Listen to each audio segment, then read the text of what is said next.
Welcome to the program, everyone. My name is Brian Craig. This is where MAGA comes to talk, and you are listening to Florida's longest-running radio show, The Steve Kane Show, on the radio since 1977, celebrating 48 years on the radio. And we got a lot to cover today, as well as take your phone calls. And President Trump is, of course, winning. You know, I often say I'll never disagree with President Trump, except on one thing. I'll never get sick of winning. And there's a major psych op going on right now with President Trump and the big, beautiful bill that I'm going to get to in a few short minutes. All right? Welcome, everyone. Rasmussen, which is considered the gold standard of American political polling, has come out with a historic result in their latest poll on our favorite president, Donald John Trump, the 45th and 47th president of the United States. And this is it.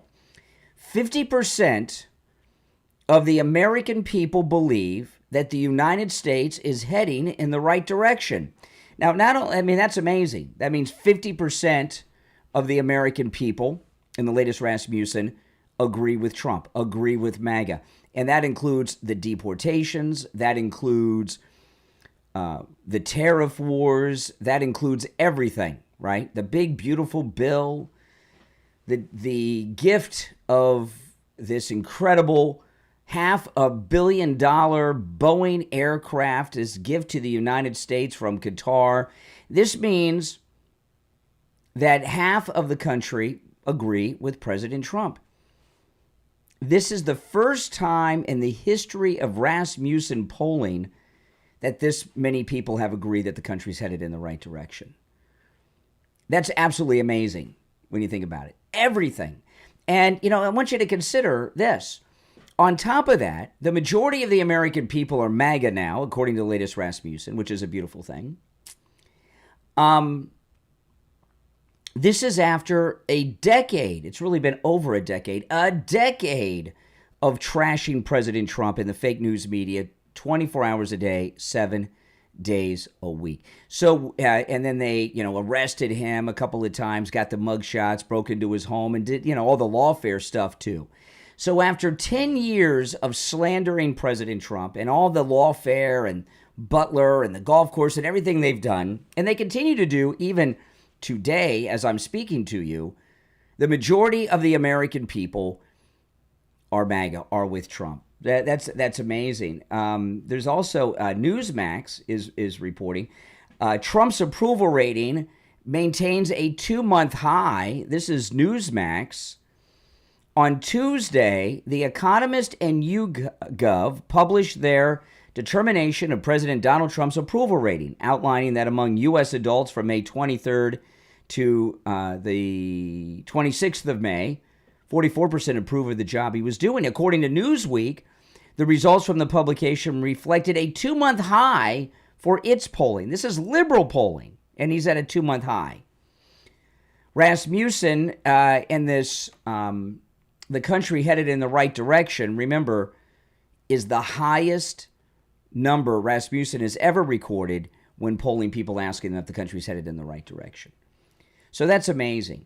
So what's going on here with the big, beautiful bill? And I'm going to go through a lot of things that are happening right now because I'm sure you've heard the news.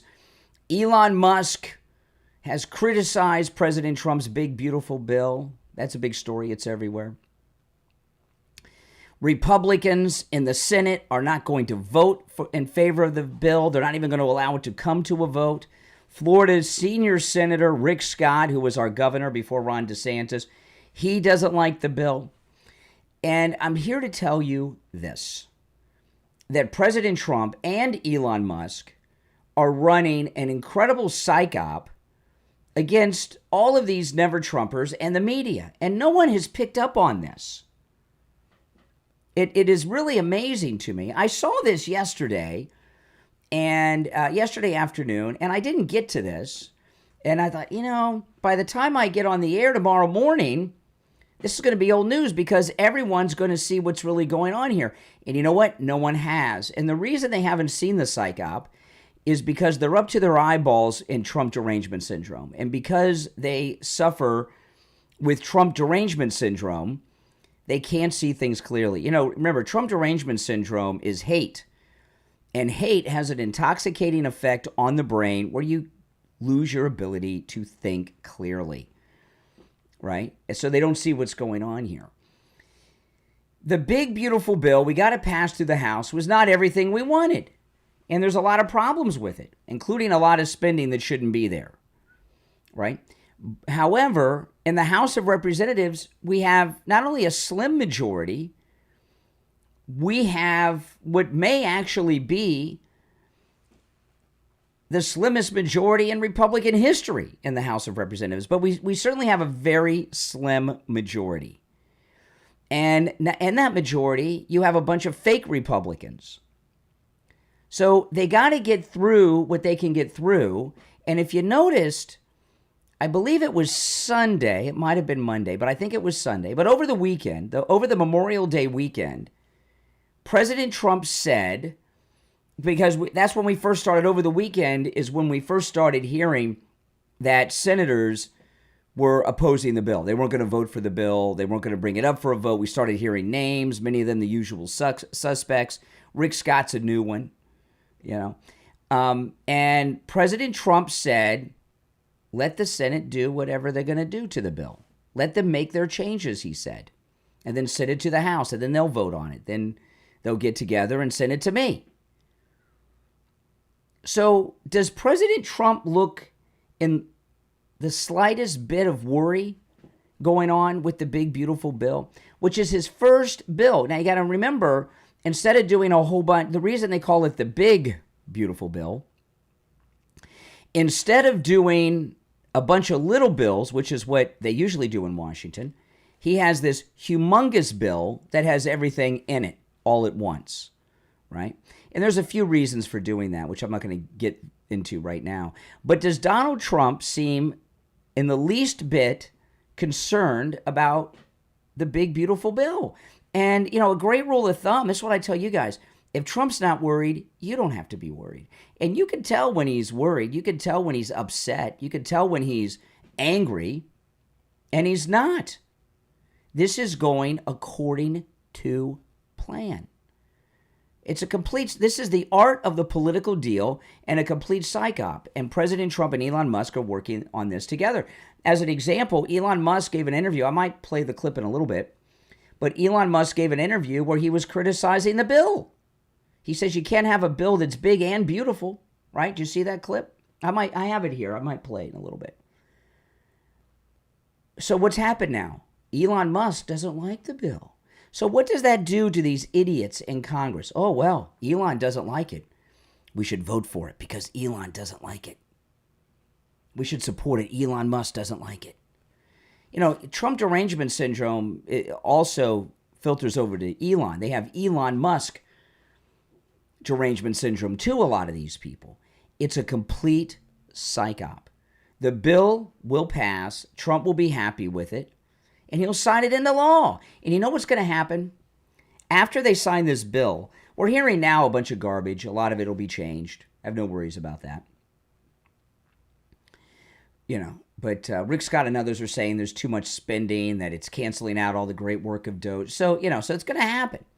And then after they pass this bill, because it's so big and has so many things in it, we're going to find out a whole bunch of great things that President Trump sneaked into that bill with Mike Johnson and the Republicans in the Senate that no one's even talking about right now, that we don't even know about it. We don't even know about because they're talking about these surface things. So no, everything is going according to plan. This is an incredible psyop, the art of the political deal.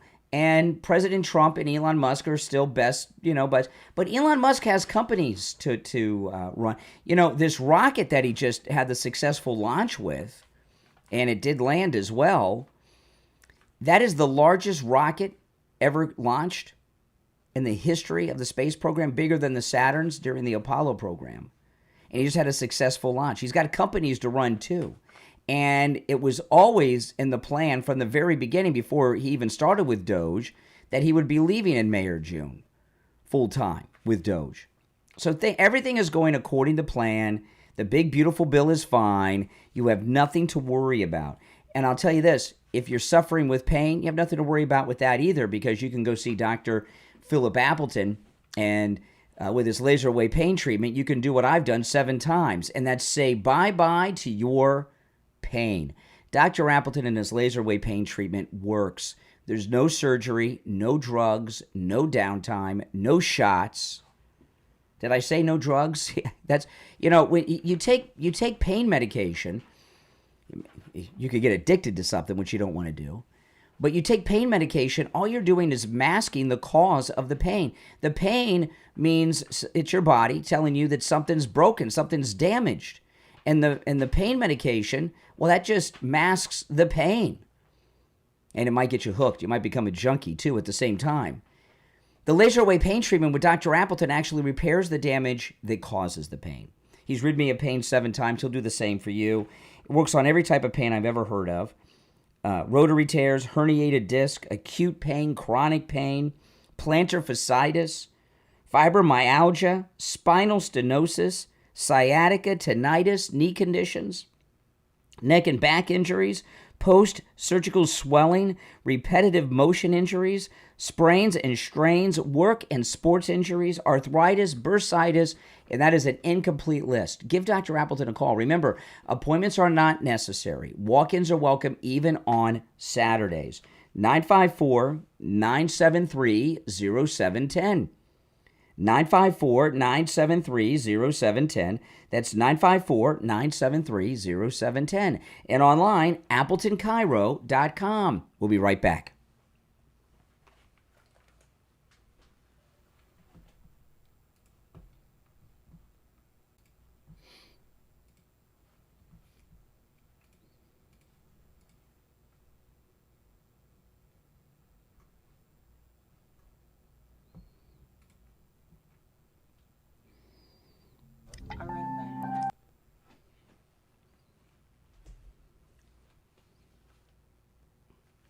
I'm queuing things up for when we get back. I'll stand by.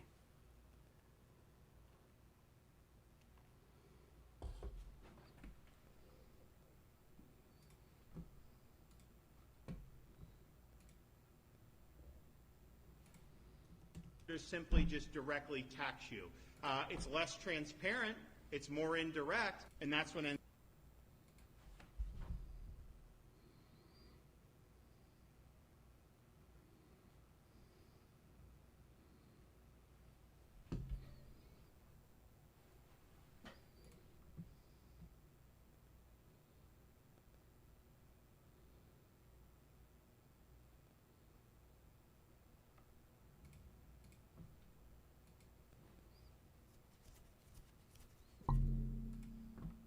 Trump administration canceled.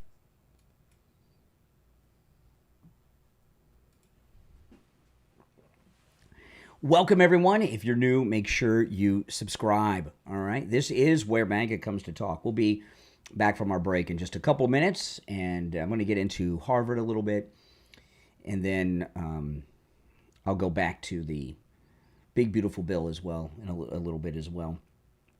If you'd like to call in, the number's toll-free. It's pinned in the live chat, 888-465-2631.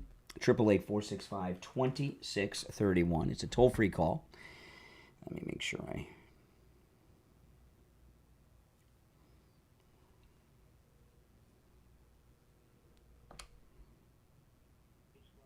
Okay. I just turned the phone on. I still had it forwarded to the radio station. So if you were calling in, it wasn't ringing here. So...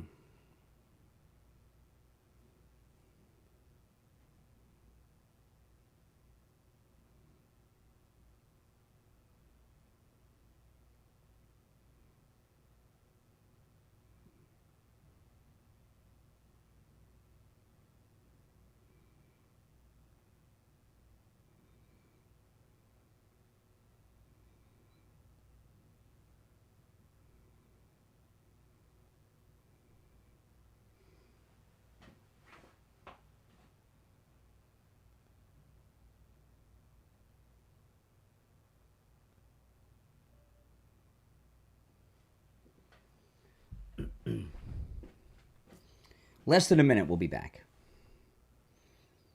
Awesome, awesome, awesome.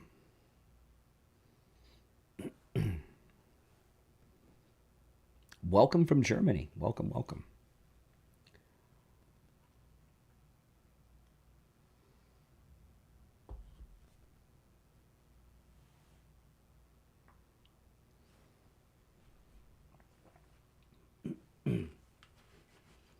Here we go. Stand by.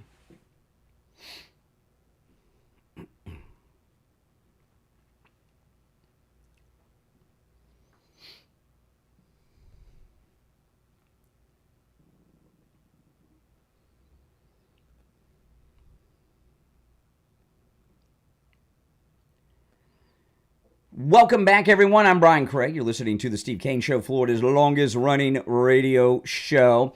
Another thing I want to talk about, I'm going to get into this Harvard thing in a minute, but before I forget, there's something else I want to mention, and that's Dan Bongino. And I said something on the air yesterday about this new thing Dan Bongino is doing, which I'll tell you what it is in a moment. And yesterday afternoon, I realized I was incorrect. I was wrong. Now, Dan Bongino yesterday, there were three things that he announced on X, Dan Bongino, three investigations that he is reopening. These are investigations that were done during the Biden reign of terror the last 4 years. Literally, I mean, we had a gulag. They broke into a former president's home. They shot a former president. You know, there was a reign of terror we were living in under the leadership of staffers and Obama the last 4 years, right? This is everything that's been coming out about that. It's even becoming apparent that Hunter signed his own pardon. People are saying that Hunter signed his own pardon. Have you seen that? That Jack Posobiec's talking about it. Others are talking about it, that Hunter Biden signed his own pardon with the autopen. Oh, which means it's not a valid pardon. Okay. But anyway, Dan Bongino announced the reopening of three investigations that were joke investigations during the Biden reign of terror. One, the cocaine at the White House. Two, the J6 pipe bomber. And three, the leaking of the Supreme Court decision overturning Roe v. Wade. And I said yesterday, these are going nowhere, except maybe the pipe bomber. And then yesterday afternoon, I was watching CNN and saw Andrew McCabe on. Now, McCabe, if you remember, was the guy from the FBI that President Trump fired a couple days before he would get his full pension. Remember that? It was very controversial. He's very tight with Comey. And I saw him on with Blitzer yesterday on CNN, and McCabe was in a complete panic over Bongino reopening these investigations. And I'll tell you where I was wrong I was not talking about the pipe bomber, because that's a big one, but the first two, the cocaine at the White House. Okay? I said that investigation's not going to go anywhere because the Secret Service and the feds, when their kangaroo fake investigation was over, they destroyed both the cocaine and the baggie. So while they said they got a partial DNA sample, the evidence has been destroyed. So that's going nowhere. And then when I saw McCabe on CNN talking about this, and I saw the panic in his face, and I heard it in his voice, Bongino's not investigating the cocaine so far as whose cocaine was it. He's investigating the corruption of federal law enforcement agents who did a phony investigation. And they claim that they interviewed hundreds of people and did all this stuff. So he's investigating the corruption of the federal investigators into that. That's a whole nother story. The leaking of the Supreme Court ruling on Roe v. Wade is a crime. And he's investigating two things with that. These are the cocaine at the White House and the leaking of the Roe v. Wade decision, which is referred to in the media as Dobbs. Okay? They don't like to say that Roe v. Wade was overturned, so they talk about the Dobbs decision. The Dobbs decision is the overturning of Roe v. Wade. Okay? Both of these investigations, the Roe Supreme Court case and the cocaine in the White House case, are both investigations of government corruption. Okay? So what they're investigating, Dan Bongino, in the Supreme Court case is who leaked it. The investigation, according to McCabe, was done internally by the Supreme Court. So whoever the investigators are for the Supreme Court, I don't know who they are. We're going to know soon enough because Dan Bongino's investigating. But he's investigating the investigators in both the Supreme Court case and the cocaine in the White House case. He's investigating the investigators. Did they do real investigations, or were these dog and pony shows where there was no investigation and they did phony stuff and wrote phony reports? And also he's investigating who actually did the leak, which we may not be able to get because there may need to be cooperation from Supreme Court justices and CNN. Oh, the Supreme Court justices, I like to see them doing it. If they can interview presidents, they can interview Supreme Court justices. So the panic with McCabe is over the investigation of the investigators, okay? And the Roe decision being leaked out, what they were hoping is, the reason that was leaked out is because whoever the leakers were, which was probably a deep state psyop, whoever the leakers were in the Roe v. Wade Supreme Court case, what they were hoping for is coast-to-coast protest in favor of not overturning Roe v. Wade so the Democrats could have an issue. And there really wasn't much protest. Not much was said after Roe v. Wade was overturned. So in those two instances, Dan Bongino's investigating the investigators. Government corruption. Pretty cool. And Andrew McCabe was freaked out. The J6 case, he's investigating two things. One, he will be investigating to find out who the pipe bomber is, okay? But he's also investigating the investigators there to find out if they really did an investigation. And the Supreme Court and the White House cases were not FBI investigations. Secret Service did the cocaine in the White House investigation, and it was an internal investigation at the Supreme Court with whatever law enforcement the Supreme Court have. I don't know what they have. However, the pipe bomb case, that was an FBI investigation. So he is investigating the investigators on the pipe bomb case to find out if they really did an investigation. Not just made reports, but did they really do what the reports say they did? Because most people, MAGA people, believe that January 6th was a deep state Fed operation, right? You all believe that? I think you mostly do. The pipe bombing was part of that. The pipe bomber, right, was they had pipe bombs at the RNC and the DNC headquarters in D.C. That was an op to distract away from the Capitol, remember? So a lot of people believe the pipe bomber was a Fed.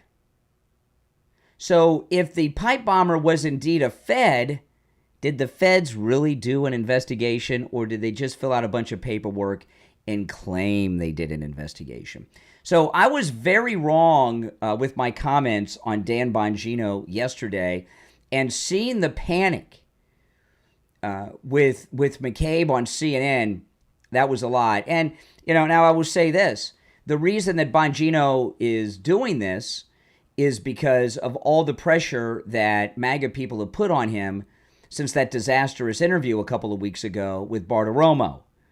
So all of you, like me, who went after him because of the absurdities that he uttered during that interview, that's why this is happening. But nonetheless, the D.C. Washington permanent swamp class are in a panic over it.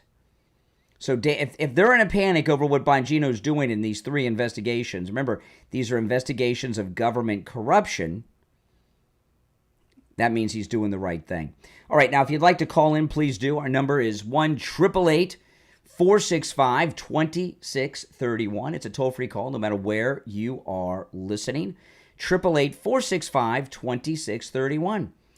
It's Wednesday already. I know, these holiday weeks. My name is Brian Craig. You're listening to Florida's longest-running radio show, The Steve Kane Show. We'll be right back.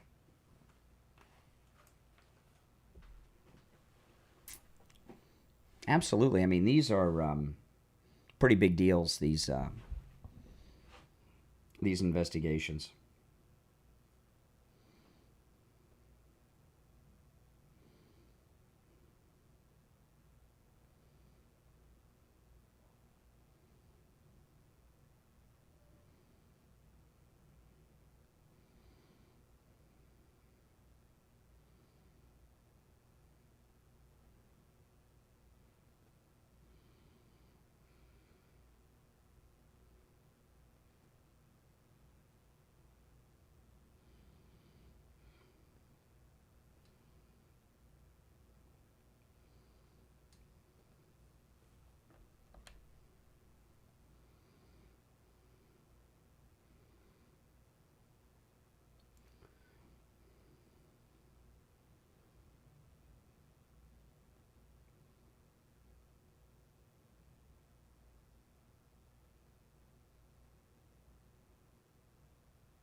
If you're on hold, stand by.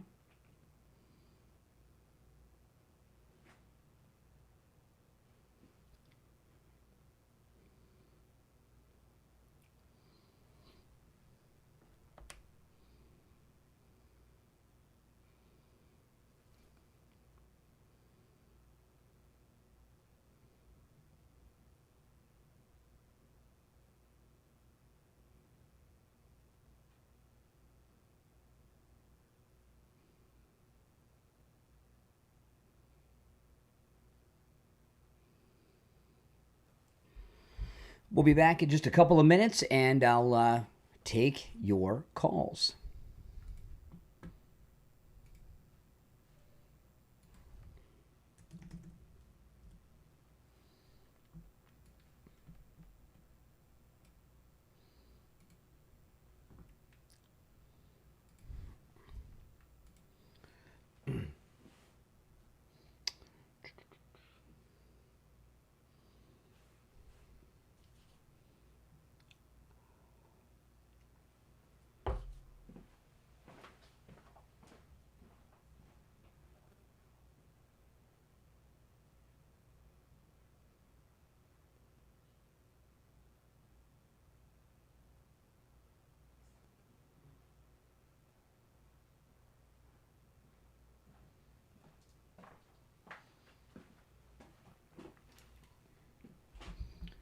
We'll be back in about a minute.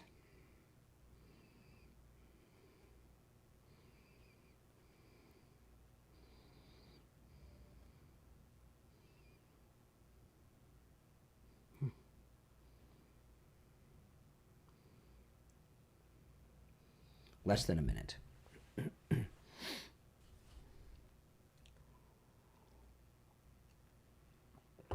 If you're new, make sure you subscribe, guys.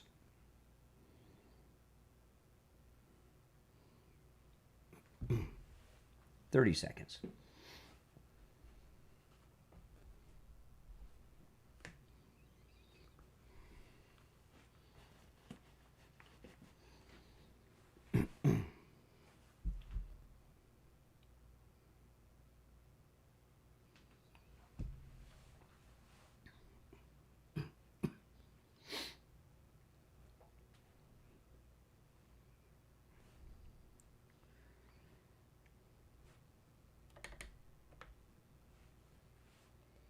Welcome back, everyone. I'm Brian Craig. You're listening to The Steve Kane Show.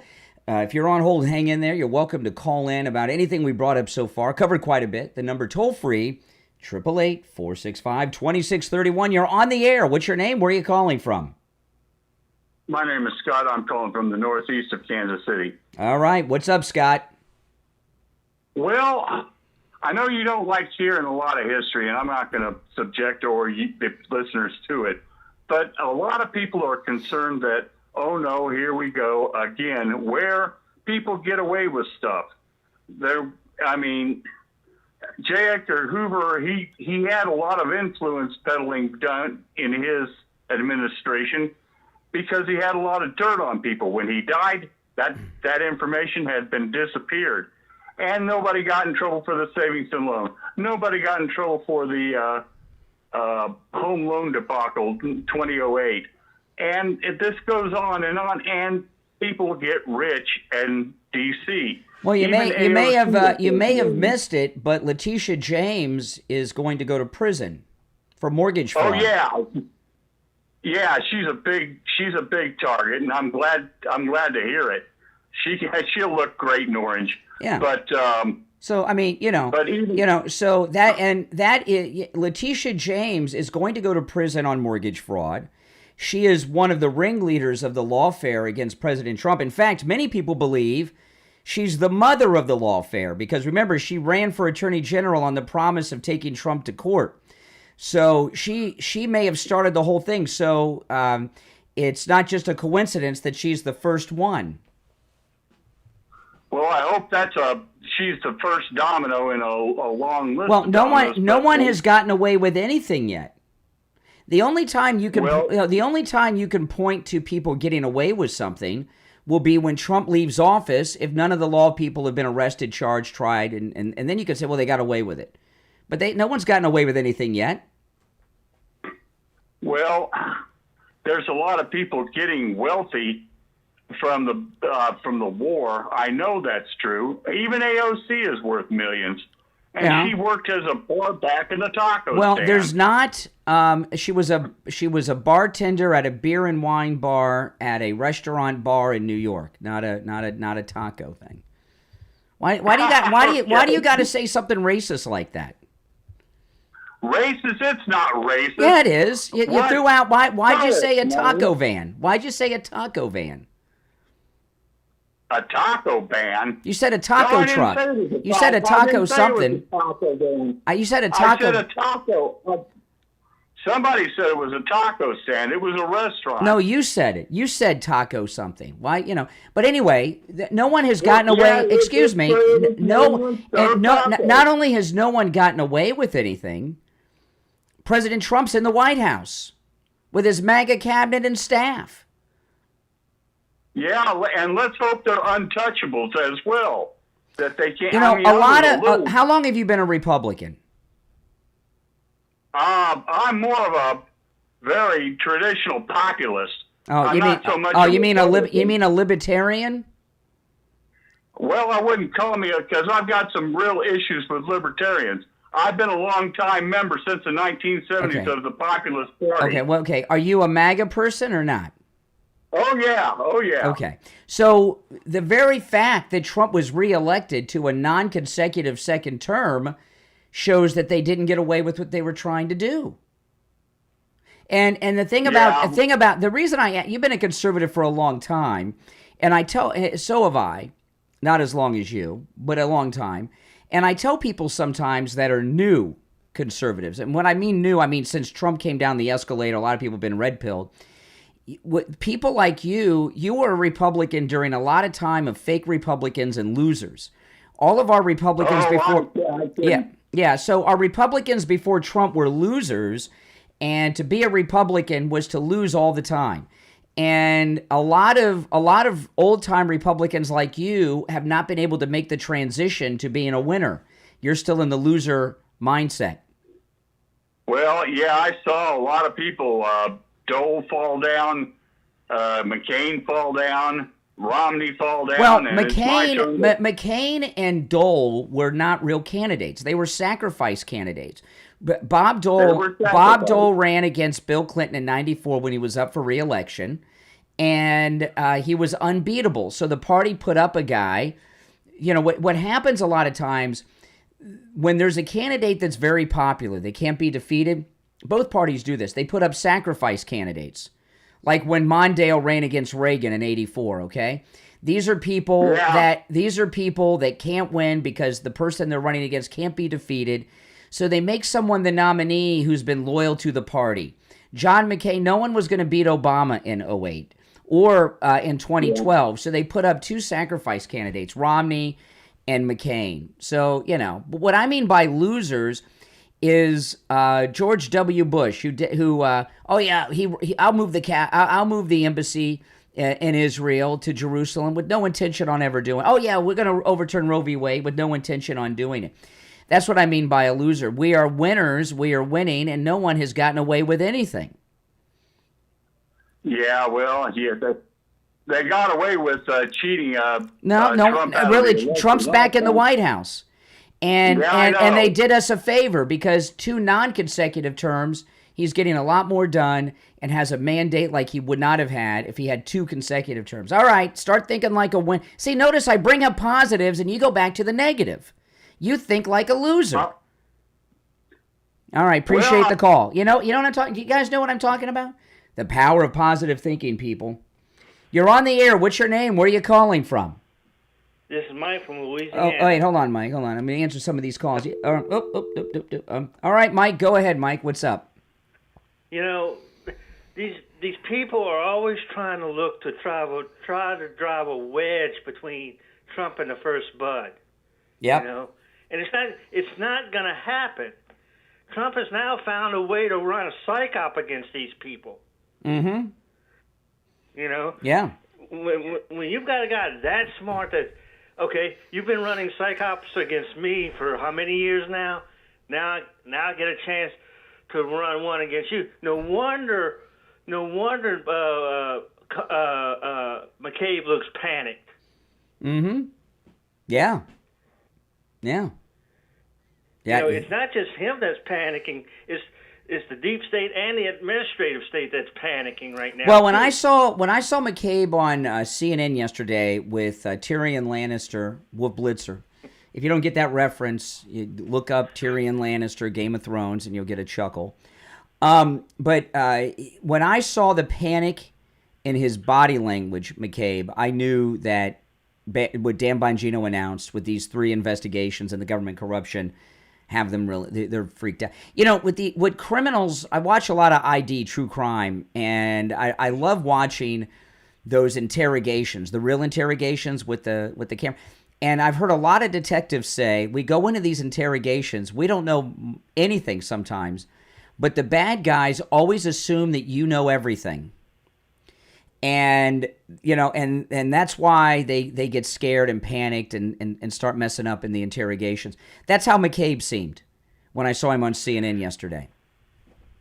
Right, and these people, these guys that don't understand what Trump's doing with the big beautiful bill and what he's doing with these rhinos in Congress, that bill is going to pass.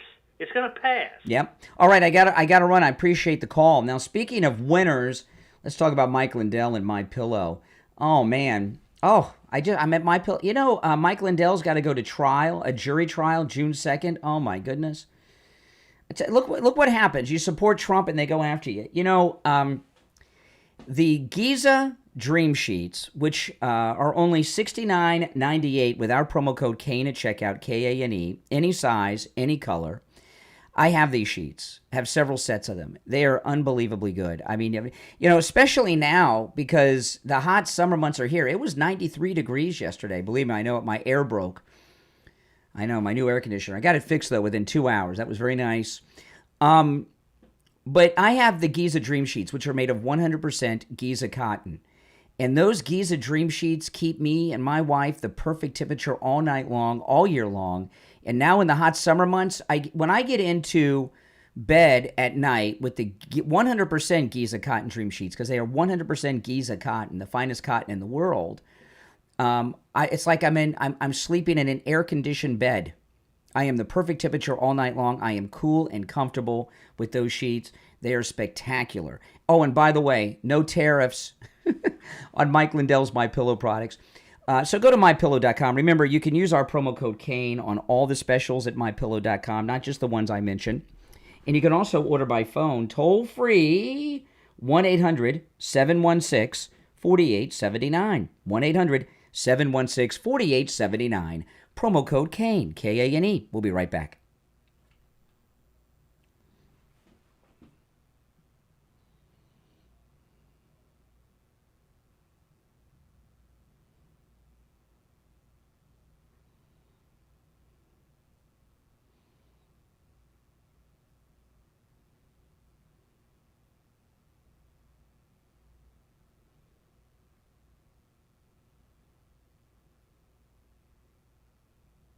I'll go back to the phones when we get back. I covered quite a bit.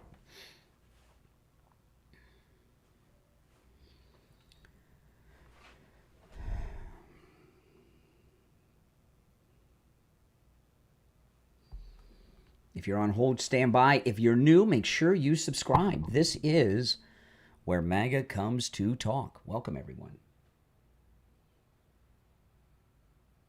What's the problem with the mic? I can move the mic.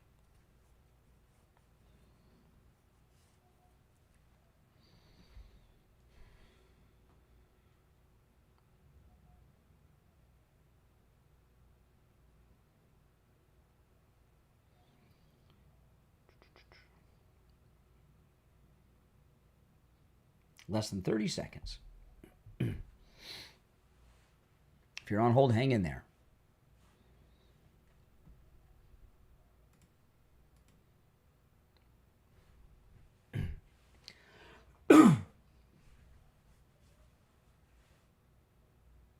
I'll listen at the top.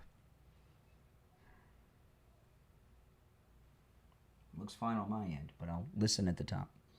We are back. Actually, we were back and I didn't know it. I lost track of time. My name's Brian Craig. It's the Steve Kane Show, Florida's longest running radio show. Our number, 888-465-2631. 888-465-2631. You're on the air. What's your name? Where are you calling from?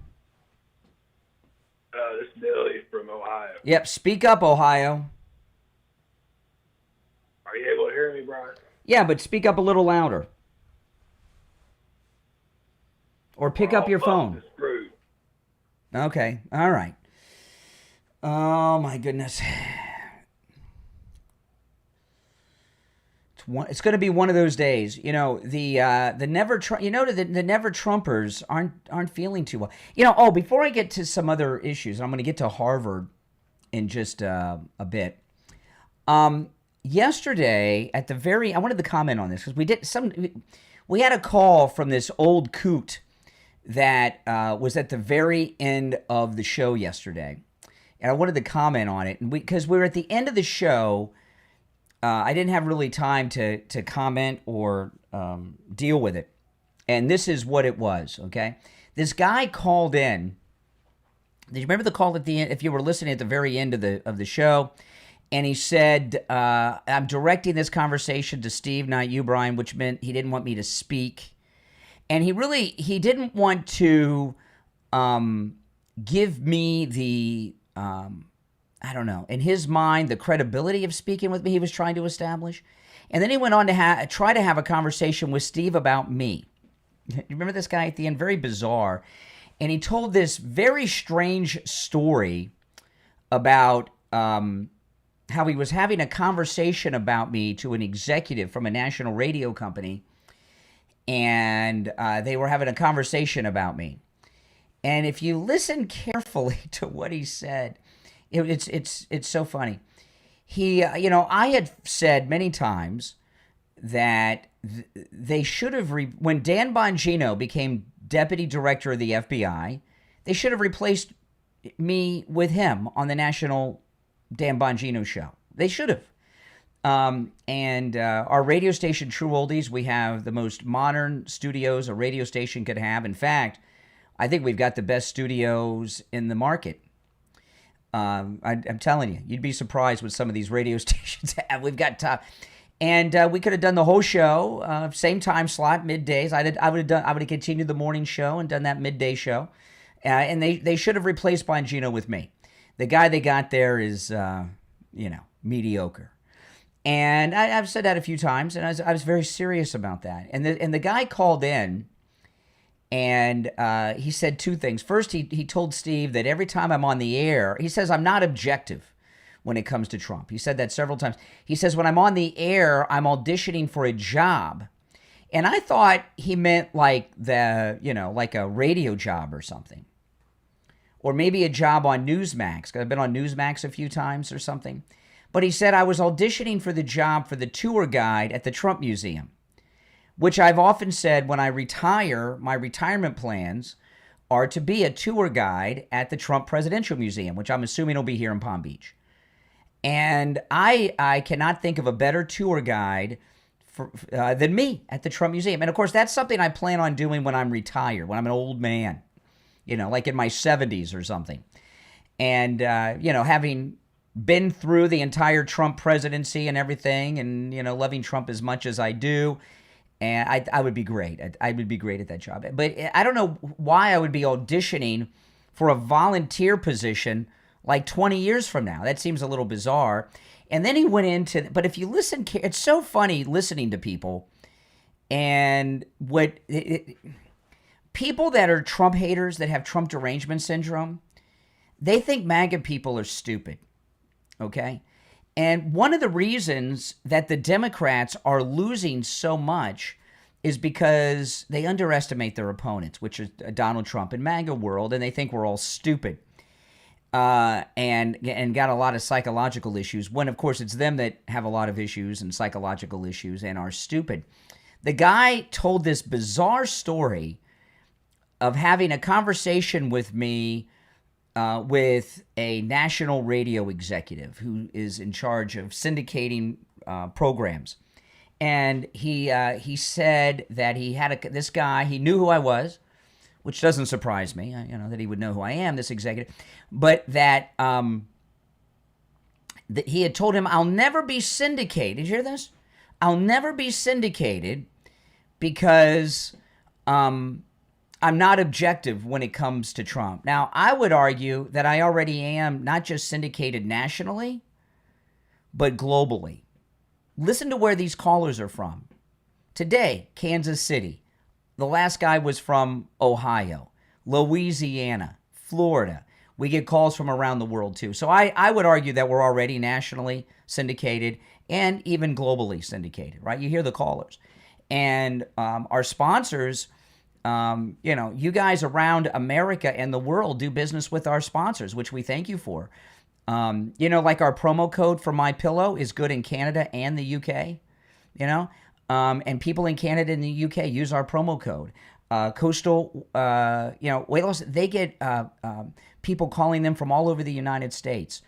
Jupiter Joe Thomas and all the rest, calls from all over the United States. Tom Laporta, all over the state of Florida, he gets calls, not just local. So we're already nationally syndicated and globally.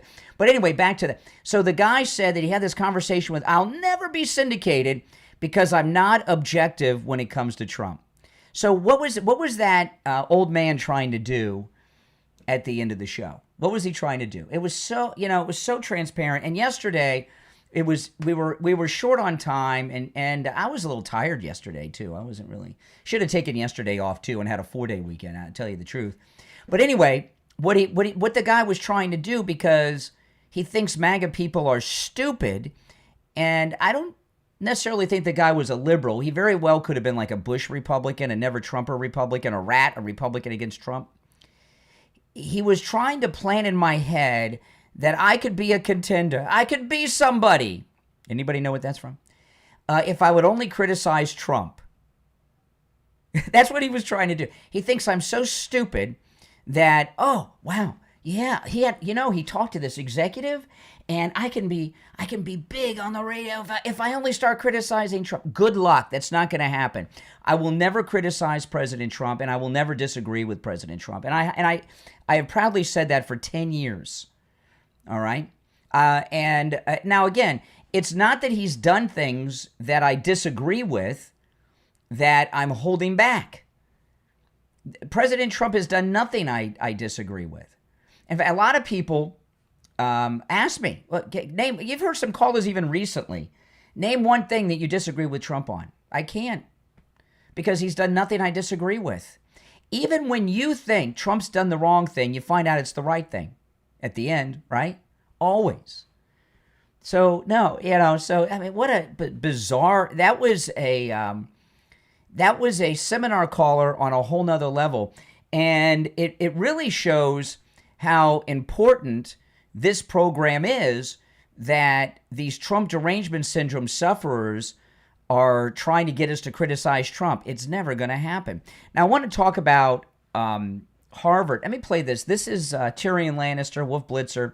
He's got a guest on, and they're talking about President Trump canceling the federal contracts with Harvard. The Trump administration canceling all these remaining government contracts with Harvard, $100 million worth.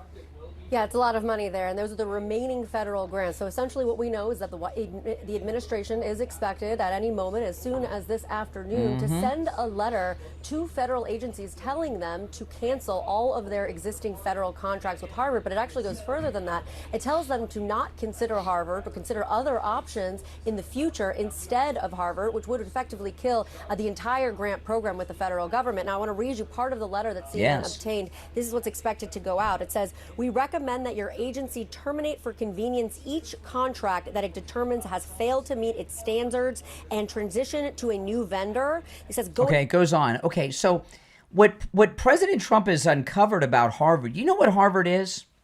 What do you think Harvard is? Is it a university of higher learning? That's secondary. What is the main purpose of Harvard? And by the way, all the Ivy Leagues, but Harvard in particular, because that's what we're talking about now. I'm not going to troll for calls and have people call in. No, you're wrong, you're wrong, you're wrong. That's what no talents do that are killing time on the air. But just think for a minute. What is Harvard's main goal? You know what it is? Do you know what is the primary schooling that takes place at Harvard? You know what it is? It's a spy school.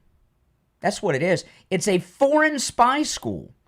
And yeah, I was in shock that the leader of China, Xi, whatever the heck his name is, his daughter goes to Harvard. What the heck?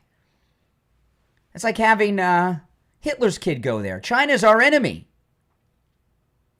And remember a couple years ago, the liberals were having freakouts that they said there were too many Asians going to the Ivy Leagues. Remember the liberals doing that? Why do you think so many Asians are going to the Ivy Leagues? It's how they infiltrate the United States. These enemies of America send their children to the Ivy Leagues. And then, when you have a degree from Harvard, that is the golden ticket to life. You have a degree from Harvard. No matter what the degree is in, it can be a bachelor's in basket weaving, you're set for life. So these enemies of America, these foreign countries, they send their kids here, and what happens? They get offered jobs at top corporations in the United States. Sometimes defense contractors, sometimes Silicon Valley, sometimes Wall Street. It is Harvard's primary focus is as a spy school. There's other focuses too, and there's a lot of stealing with all the money, and we know all that. There's a lot of liberal indoctrination and such. But it is a spy school. And you know what? All the Ivy Leagues are. And when President Trump pointed out some of the, about 31% of the students at Harvard are foreign, and many of them are the children of leaders around the world, like the leader of China, that's crazy. They have her over here so she can learn how America works, so she can go back home in China, be a leader in the CCP, and they'll use her to, help hurt our country. All the Ivy Leagues are that way. Yale, Princeton, Harvard, Columbia School of Journalism, all of these big liberal schools that are, when you have the degree, it's the golden ticket to life. They're spy schools. And that is Harvard's primary purpose as a spy school. Now, we're coming up on our top of the hour break. If you're on hold, hang in there. If you'd like to call in, please do. Our number is toll-free, no matter where you're listening, 888-465-2631. I'd like to hear your thoughts on anything I brought up in the first hour. I do have some other stories I'm going to cover when we get back. Our number is 888-465-2631. 888-465-2631. I also want to mention with MyPillow.com the energy drink. Holy smokes. That MyPillow energy drink, which comes in 3 flavors, green apple, tropical fruit, and lemonade, they're all delicious. They are so good. There's no sugar and there's no caffeine. And you have one of those MyPillow energy drinks, and there's a huge discount with our promo code Kane. And check out Kane. You have it's like natural energy. All of a sudden, you're just full of energy. So go to MyPillow.com. Check out those energy drinks. You'll love them. I've tried every energy drink there is, and you don't get the jitters and you don't get the crashes after. They're absolutely amazing. All right, 1 hour down, 2 to go. My name is Brian Craig. You're listening to the Steve Kane Radio Show. Florida's longest-running radio show, on the radio since 1977, celebrating 48 years on the radio. Callers on hold, you stand by. We'll take our break for the top of the hour, come back with more, and your calls after this.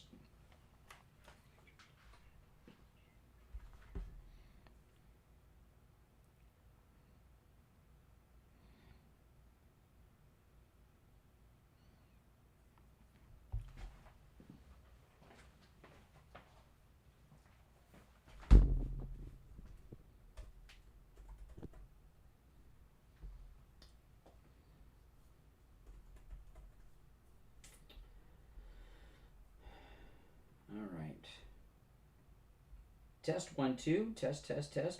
Go to MyPillow.com. Check out those energy drinks. You'll love them. I've tried every. Test 1 2.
We're back. Hour number 2 has begun. I'm Brian Craig. It's the Steve Kane Show, Florida's longest running radio show on the radio since 1977. Now, yes, if you're on hold, hang in there.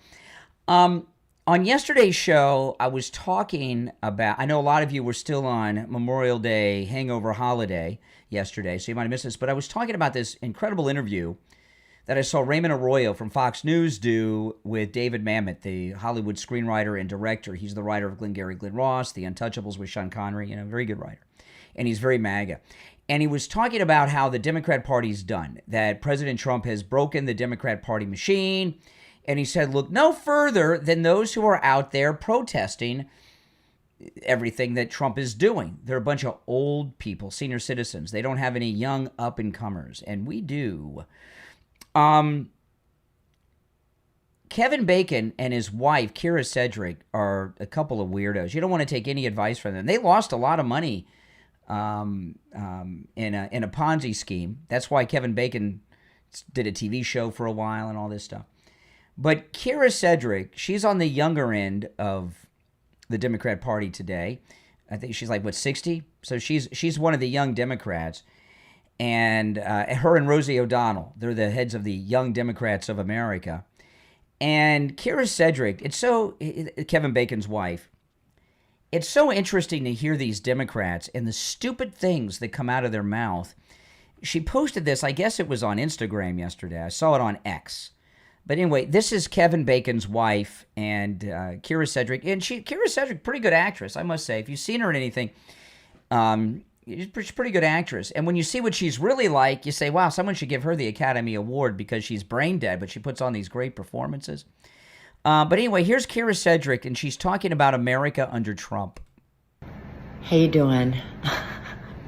I felt like it was important to get on the blower and talk a little bit about how I'm feeling and wondering how you're feeling about the state of our union. I'm finding myself pretty scared about a lot of things, scared about losing my rights as a woman, scared about losing my right to vote as a woman, scared about losing autonomy over my body as a... Okay, now let me slow down. 3 things here. She's afraid that Trump is going to take the vote away from women. She's going to lose her right as a woman. And then Kyra Sedgwick said she's afraid she's going to lose autonomy over her body. What, did she just watch the season finale of The Handmaid's Tale and think that was a reality show? She's talking about abortion. Let me look up how old she is. I'm thinking that she's about 60. Let me see if I can find. I'm not sure how she spells her name. Yeah, it was Bernie Madoff. Yeah, Bernie Madoff. Kyra Sedgwick and Kevin Bacon lost $10 million with Madoff. I don't know how she spells her name. Let me look up Kevin Bacon, and then I'll find the wife through there. And there's a reason why I'm doing that, because, let's see here, Kyra Sedgwick. Okay. She's 59 years old. She's worried about abortion rights, okay? Now, my understanding, listening to the, in fact, you can have more abortions in some parts of the country, since Roe v. Wade didn't end any abortions, just sent it back to the states to decide. So some states have more liberal abortion laws than they had before. But anyway, she said she's autonomy over her body. She's talking about her right to have an abortion. Now, the whole time when Roe v. Wade was being debated before it was overturned by President Trump, women would say, liberal women would say that men should, I've even heard liberal men say this, that men should not voice their opinions on abortion. They would say a woman's right to choose. Why do you think they said that? You remember? They would say all the time, men should not voice an opinion when it comes to abortion. Why? Because men will never become pregnant and have babies. Well, that was before all this gender stuff, and there are some pregnant men apparently I'm hearing about. But Kyra Sedgwick has as much of a chance of becoming pregnant and having a baby as I do. She's through menopause. She can no longer become pregnant. So when you reach an age where you can no longer become pregnant, to be consistent, should you not stop rendering your opinion about abortion? Since, like men, you can't become pregnant anymore. You're too old. Your ovaries don't work anymore. And I'll play the rest of Kyra Sedgwick here. If you're on hold, hang in there. And Mike, stand by, because you never know with these liberals. There might be, we might have to dump Kyra Sedgwick here. Exactly. Oh my goodness. I want years ago. This was during. I remember this clearly. This was during the 2000 election cycle. Okay. I went undercover to a meeting of the National Organization for Women, right, at Florida Atlantic University's Davie campus. This was during the 2000 election cycle. And they... I went to what I was doing is I was looking for a guest to bring in on the show to talk about Bush and Gore, who were running against each other at the time. And they were all lesbians in there. All lesbians. They had haircuts shorter than mine in most instances. And they had this poster up on the wall. I talked about this at the time, so you longtime listeners may have heard me mention this way back then. It was a man, but you couldn't see his head. That was blurred out.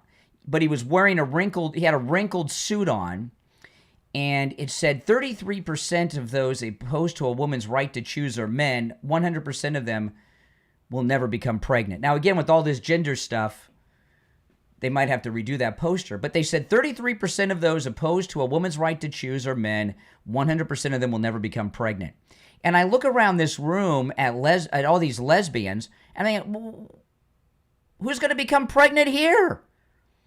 First off, most of them are so old they can't get pregnant anymore, like Kira Cedric here. And they're lesbians. They don't have reproductive sex. Right? So what are they talking about here? Anyway, back to Kira Cedric. This is her view of America under Trump. How you doing?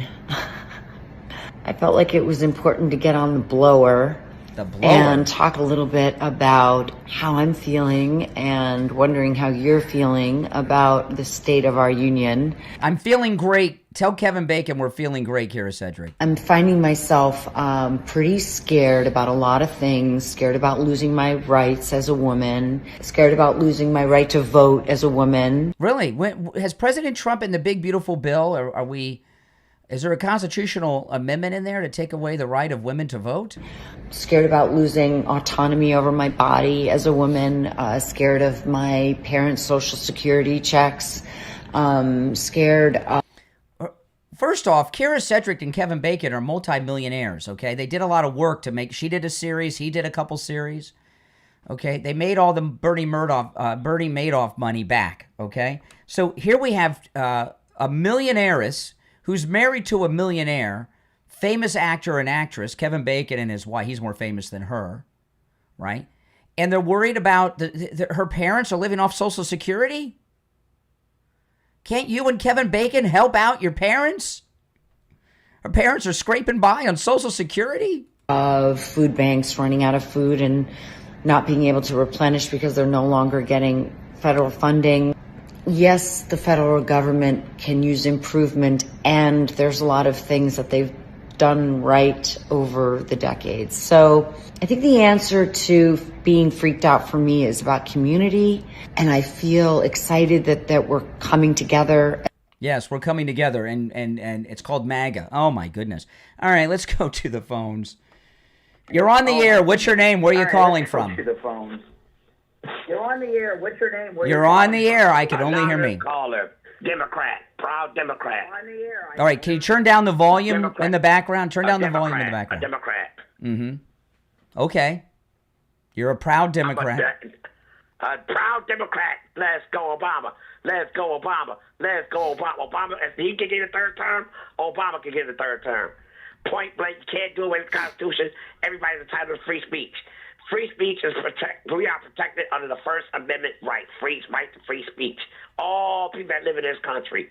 I don't care if you're a foreigner. I don't care if you or illegal. I don't care. Nobody's illegal or stolen land. America stole. Y'all wasn't here first in this country. The Native Americans were here first in this country. No, they White weren't. People came from Europe. No, Thank you for the history. No, the Native Americans were not first. My son served in the United States on Navy. Yeah. He protected Joe behind. Yeah. All you MAGA behind. Yeah. He retired last year. Yeah. President Obama's coming back. Obama. Obama. Obama. Obama. Obama. Obama. Obama's winning the election, 2028. Obama. Obama. I go by color. I say President Obama. I don't say Donald Trump. I'm a racist, too. Uh-huh. A proud racist, a liberal Democrat. Yeah. Obama. I am racist. I love being racist. Obama. Obama. Obama. Obama. Obama. I don't say Trump. President Obama. President Obama. President Obama. President Obama. President Obama. You have I don't have a job. I don't work for the white man no more. Yeah, you have a very limited vocabulary. I hope you guys run Obama. I don't have no job. Will Obama's wife let him run after she divorces him? You're on the air. What's your name? Where are you calling from? Oh my goodness. Good morning, conservative. Hey, Doug. You know, a lot of people that I know that are MAGA are starting to get a little disappointed with Bongino. You know, his new investigations. I think his priorities are wrong. You know, not that those things. By the way, did you listen to Steve Bannon yesterday's show? No, I heard what you were saying this morning. Okay, because what you said was exactly what Bannon said yesterday. So I thought, maybe you heard that. Oh no, I missed that. But I talk to people all the time that are MAGA, and like for instance, why is Omar's brother, who's also a husband, who got over $2 million from Biden, why isn't that being investigated first? You know, you will get that money back. Then they say that the Treasury spent I agree with you. Dan Bongino, while I like these 3 investigations he's doing, he's got to show us something, because I was talking to someone yesterday who I'm not going to mention, but you guys know, and they told me that they don't think that Kash Patel and Bongino like each other, that they don't look like they're a team when they were on that interview. But I'm starting to, what I've said from the day I saw that interview with Bongino is I'm wondering if he's a poser. You know, he's had this image of this tough federal off agent and New York cop and everything else. And I was shocked to hear that he works in his office all day and reads reports, right? When we thought he was going to be like a field agent, like Tom Homan. So he's got to prove to us that he's the real deal and not a poser who's just hyped up his background. He's got this, this background that he's been hyping up for the last few years on his podcast and everything, and he hasn't lived up to that image he's created, has he? Well, what I said is give him a little more time, but man, his time is running out, because I'm starting to say, man, I don't know. I think you might be right. It might be just all talk and no action. They're coming up with things to investigate that really don't matter that much. They're nice to investigate, but there's so much more important things. And where's the arrest? Well, Kash Patel said give us 1 to 2 weeks. Monday will be the second week, right? Are we one? Yeah, because it was last week. So yeah, this coming Monday, will be the 2 weeks that Kash Patel asked us to give him. So we're going to have to see what comes out. Man, I'm hoping it's going to be something big, because everybody is waiting, and it's getting what people are saying, and this is true, is that Pam Bondi, Kash Patel, and Dan Bongino, they're investigating and arresting the regular criminals that the feds would always go after, right? The drug traffickers and stuff, and that's good. But we're not seeing any of the lawfare arrest. And a lot of times, listen, here's the thing.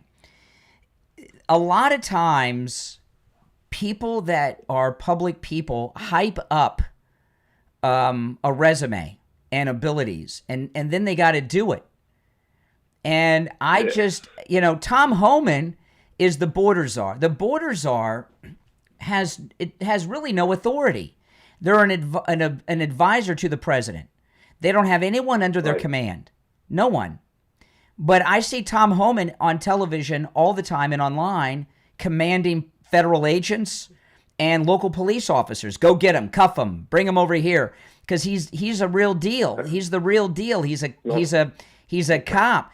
Dan Bongino doesn't look like he looks like one of those cops that spends their whole career in the office. You know, he just doesn't seem like it seems like he put on the tight T-shirts, got bulked up, and talked with a deep voice, and he's got to prove that he's the real deal, and he may not know how to go out and investigate and arrest people. Well, I don't know how he can't figure that out. I mean, anybody should be able to say, "Hey, we got to investigate and have the team." I mean, maybe not him, but assign I give you an example. I expected I expected to see Dan Bongino not in a suit and tie. He looked like a banker. Yeah. I expected to see him dressed, like in khakis, some boots, a shirt, and a vest on, like a police vest, and bust in and do an investigation on the people that broke into Mar-a-Lago. Okay, find out what happened there. There you go. I wasn't expecting this. Well, I read the report. My office is right next to the director, and I've read the report.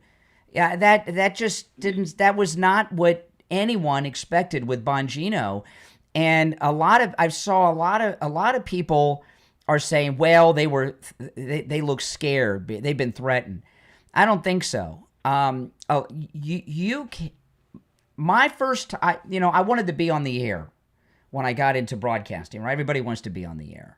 Right. And I worked for a while before I was on the air. And then I got on the air to do a talk show. And it was scary. And I looked at that, and I had to do 3 hours in the middle of the night. Nobody knew who I was, and I was like 19, and the second hand was going by so slow. It was scary, And I just don't know. I didn't really know what I was doing, and I do now. But I just am wondering, does Bongino know how to go out and investigate in the field? I thought, this is what I really thought.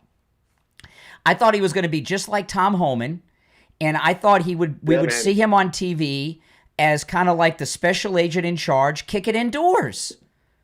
And I just don't think he's the real. He's got to prove to us he's a real cop, is what I mean. Yeah, he's coming up with these, like I said, these investigations, which are not terrible, but there's so much more important stuff. So much more. Yeah. Anyway. Yeah. All right. Appreciate the call. We got a break. We'll be back.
We'll be back in a couple minutes, guys. If you're on hold, hang in there. I mean, what do you guys think? Am I being... give me a yes or no. Am I being too hard on Bongino? Yes or no? What do you guys think? Am I being too hard on Bongino? Yes or no?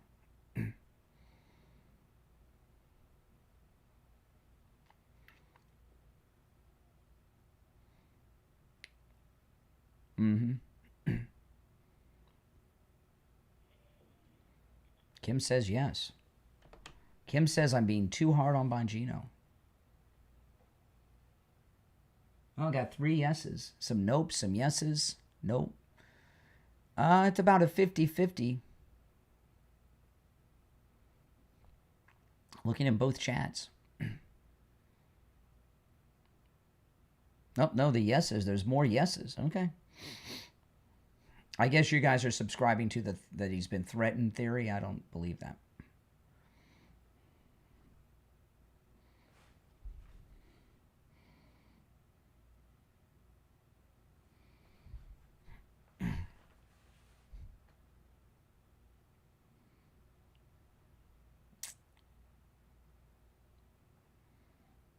No, the caller brought it up. I said good things about Dan.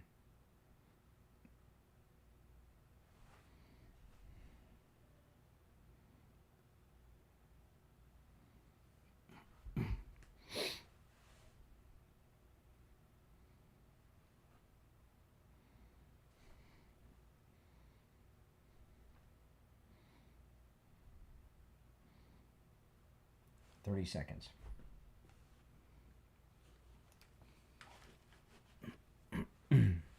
More yeses than nos. Okay.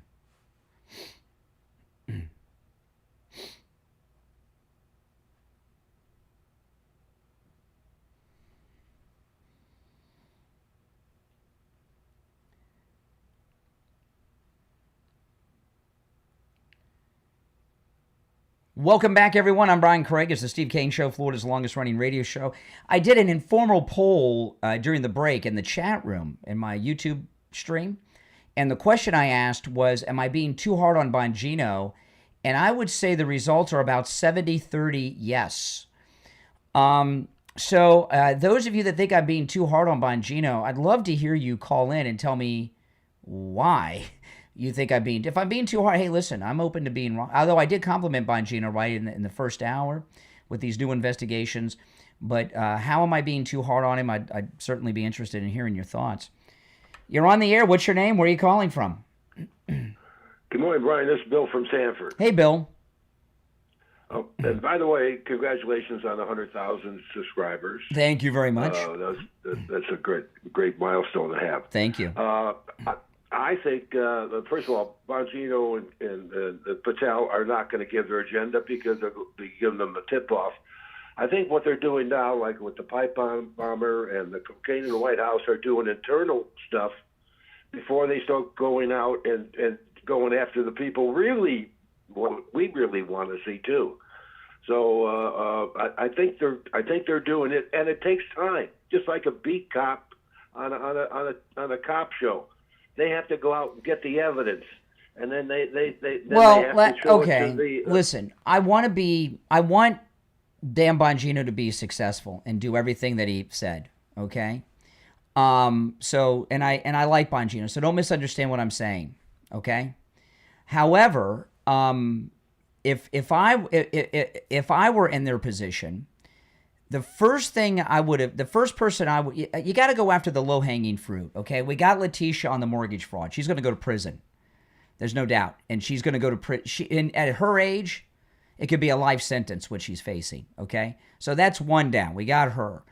The second one I would go after would be that Judge Mershon in New York with the daughter that raised the $100 million promising to put Trump in prison and all of that.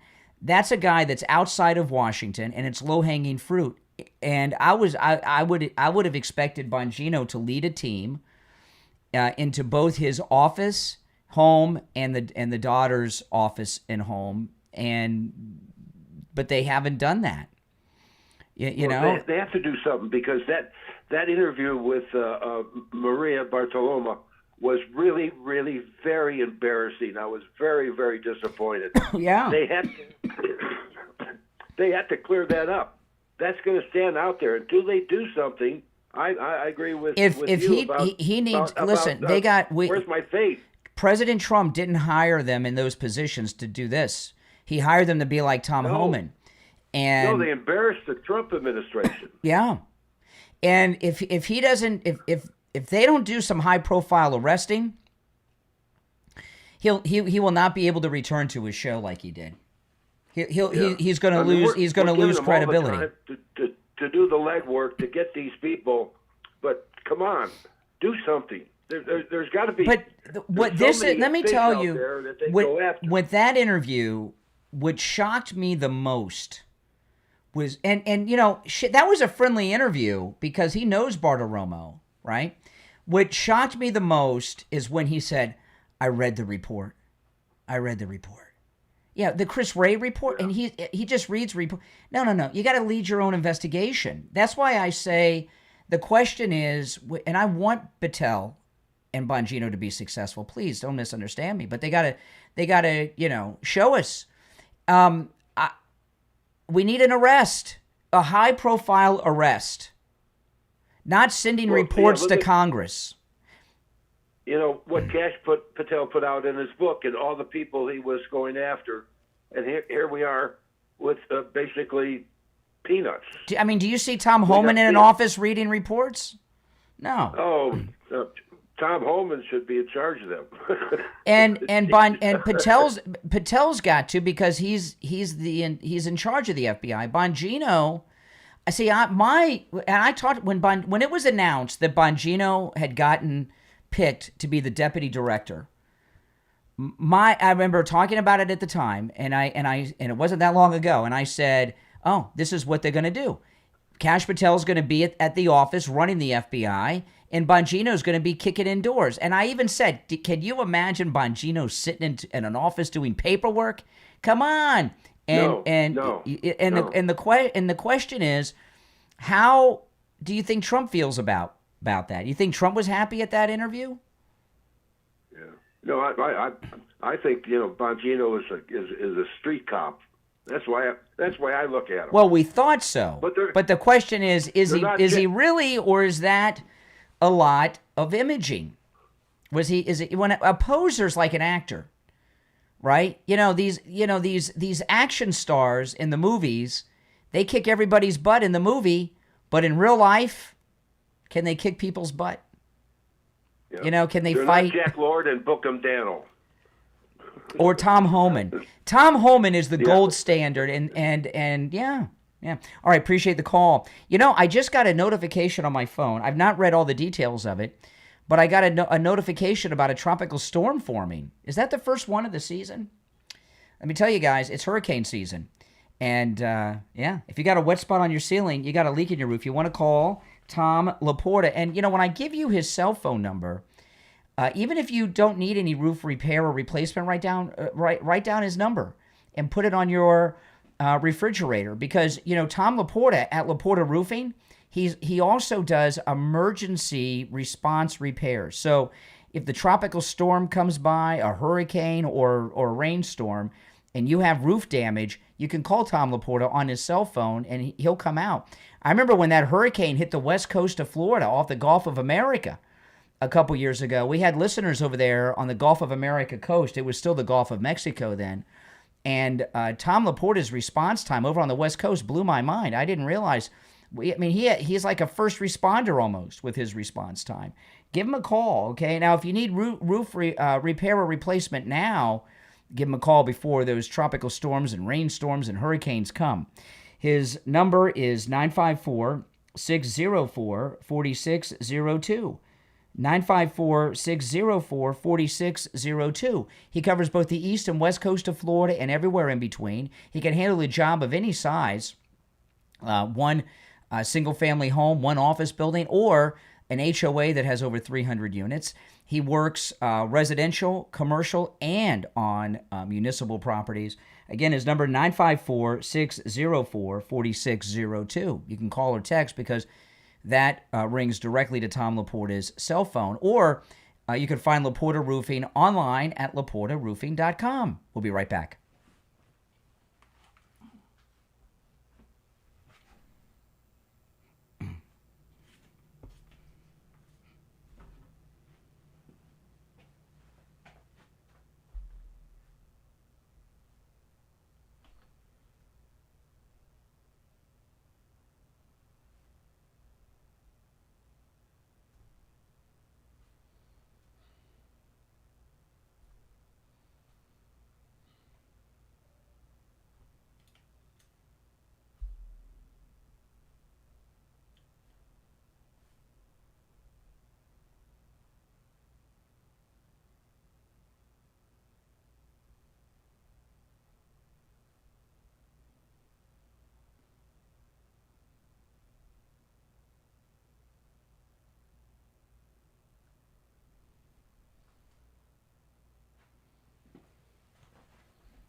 I gotta listen to this.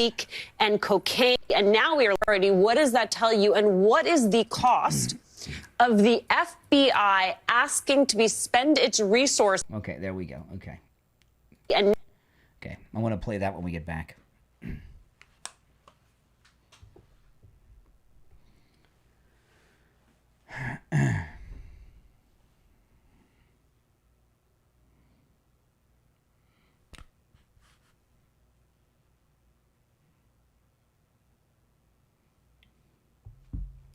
We'll be back in just a couple of minutes. John, thank you so much. Thank you. The president thanks you too.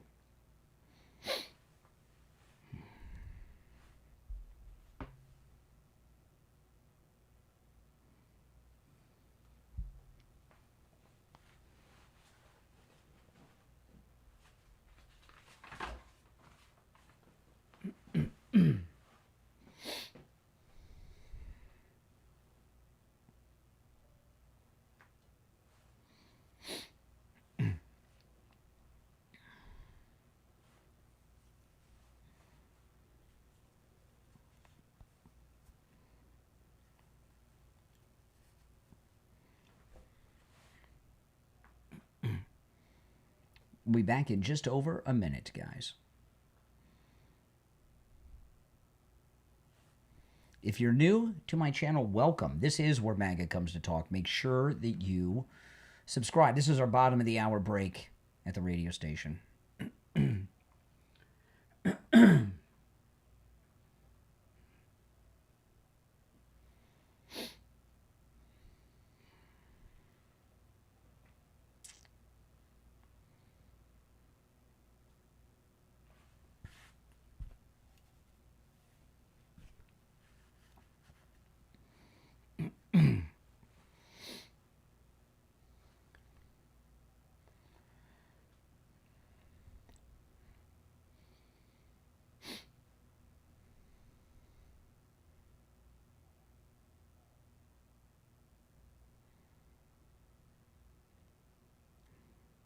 Here we go.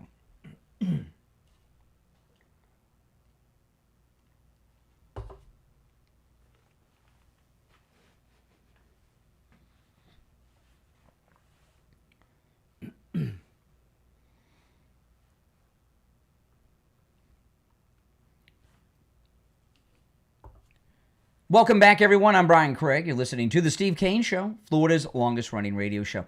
I want to play this clip from MSNBC.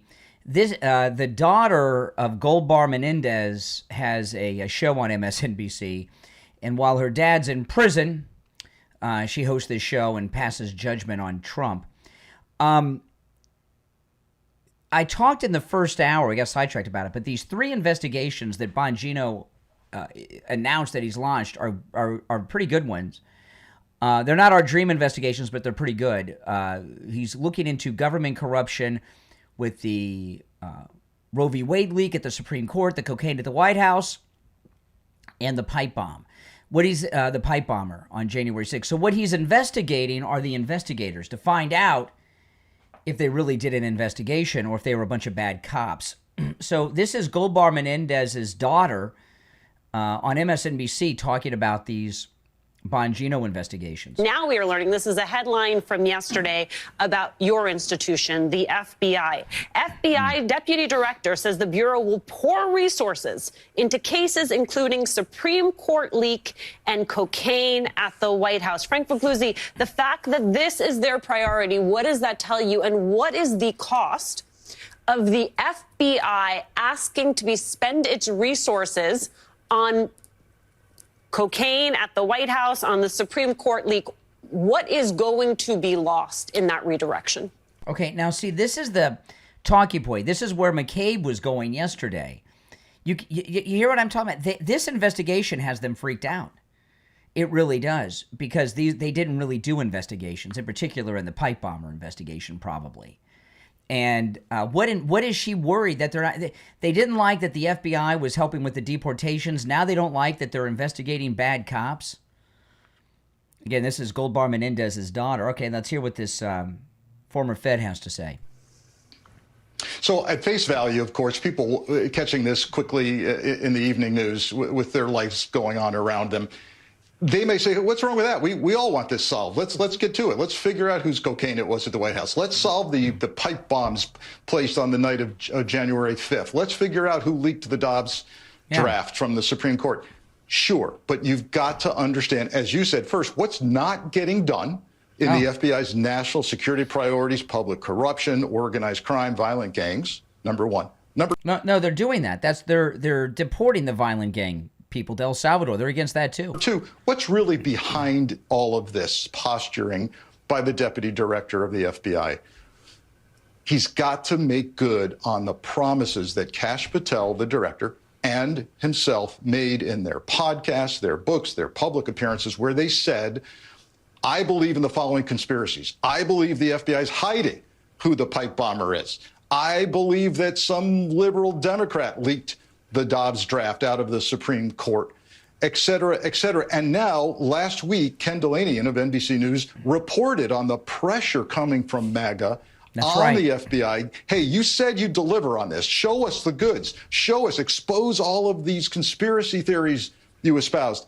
Well, they can't do it. And so now we're seeing all these resources are going to go into doing something. By the way, the Supreme Court leak was never truly investigated. So look, I'm for a real honest investigation. You'll recall the Chief Justice decided he'd do that in-house with the Marshal of the Supreme Court. Whatever That's that not an investigation. They didn't. I wrote about this. I've spoken about it. They never went outside the court to interview former clerks, spouses, never did a real live grand jury to get to the bottom of this. So, yeah, let's do it. But are they prepared? Be careful what you ask for. Because if the FBI finds that, gee, it wasn't some left-wing liberal who leaked the Dobbs decision, are we going to get that truth? That's what's important.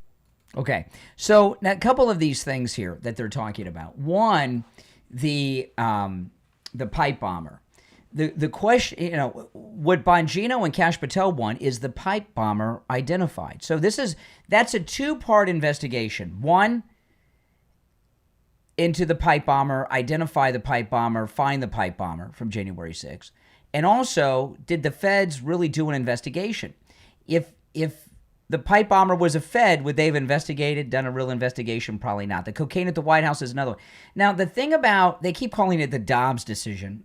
It's the Roe v. Wade decision leak at the Supreme Court. We got that leak beforehand. Whoever leaked it was attempting to get the Supreme Court to change their opinion.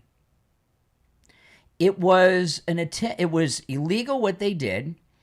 And it was also an attempt to change a Supreme Court opinion that was about to come out. They thought when they leaked out that the court was going to overturn Roe v. Wade, that public pressure from the left would get a justice or two to change their opinion, like they did with Obamacare. So that was these are very good investigations. I'm not saying that they're the ones I would have started with, although the pipe bomber we want identified. But you see how on all of these cable news shows, they're pretty concerned about Bongino looking into this. So we got to give them credit for that because they don't like it. And if the left don't like Bongino looking into these, in particular the cocaine at the White House, because that's another one that was done by the Secret Service, not the current Secret Service. That investigation of the cocaine at the White House was done by the Secret Service that let Trump get shot in Butler and then almost got him shot again at the golf course. And did you see the story with the DEI, lady Secret Service agents, with the Obama detail that got into a fight? You understand? We had the left-wing DEI Secret Service investigate the cocaine at the White House. And the cocaine at the White House is an important story. Did they really investigate it?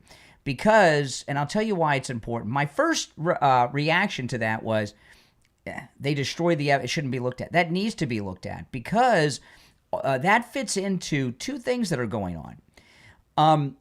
Because of the Jake Tapper book, everyone's talking about whether or not, the pardons are legit because the autopen and Jack Posobiec and others, it's starting to come out now. Many people are saying that the autopen was operated by Hunter Biden for Hunter Biden's own pardon.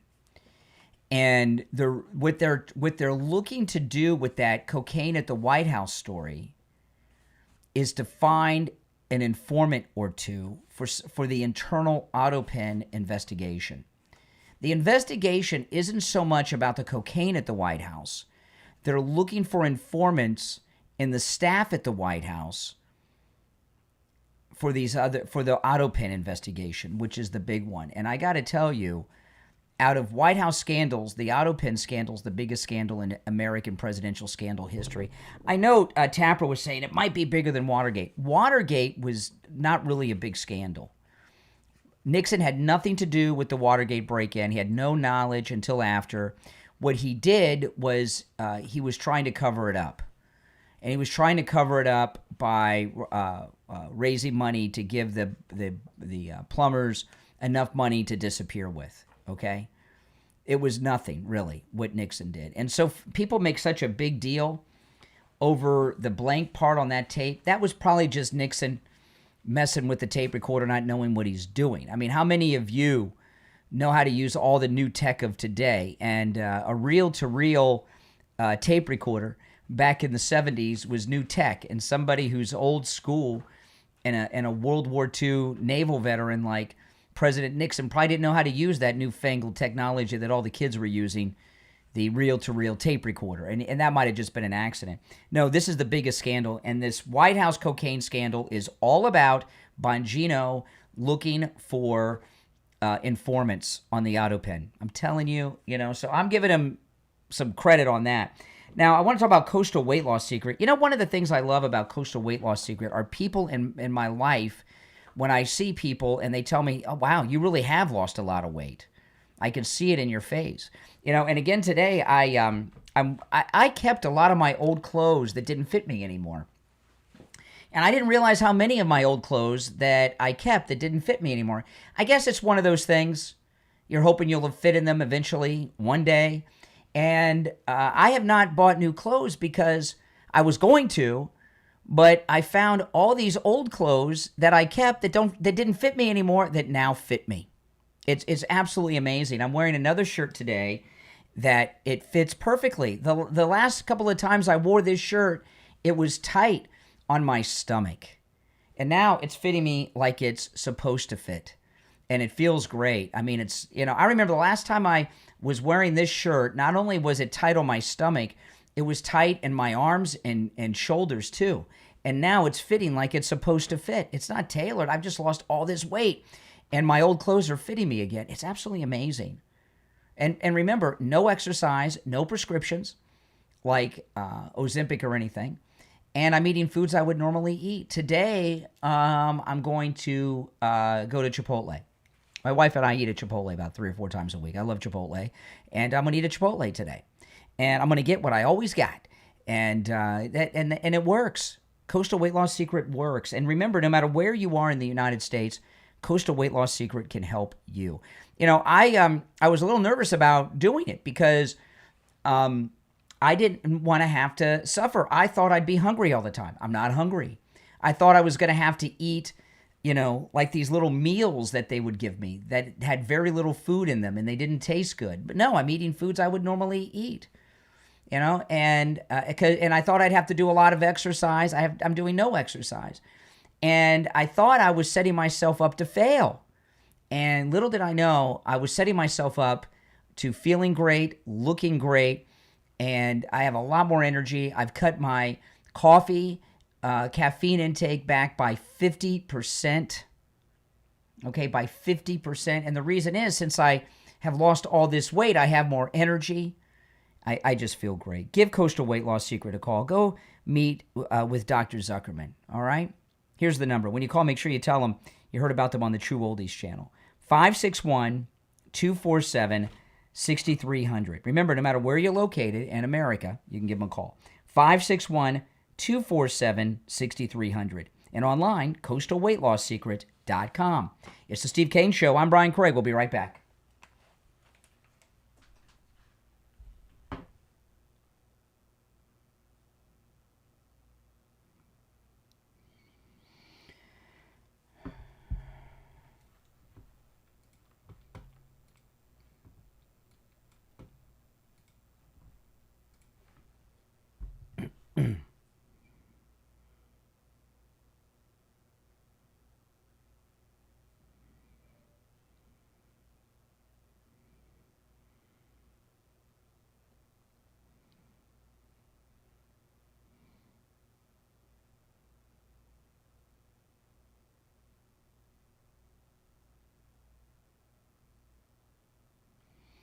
If you're new to the program, make sure you subscribe, guys.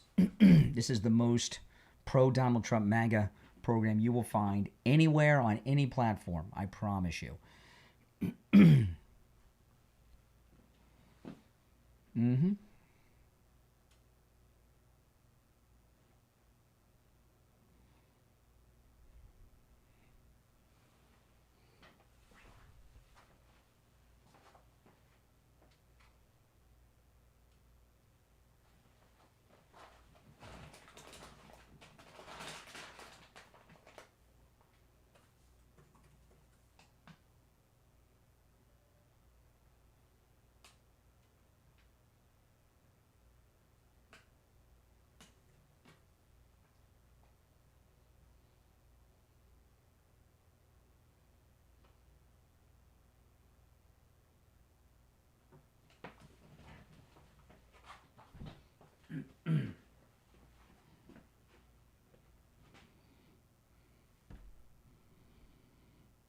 We'll be back in 1 minute.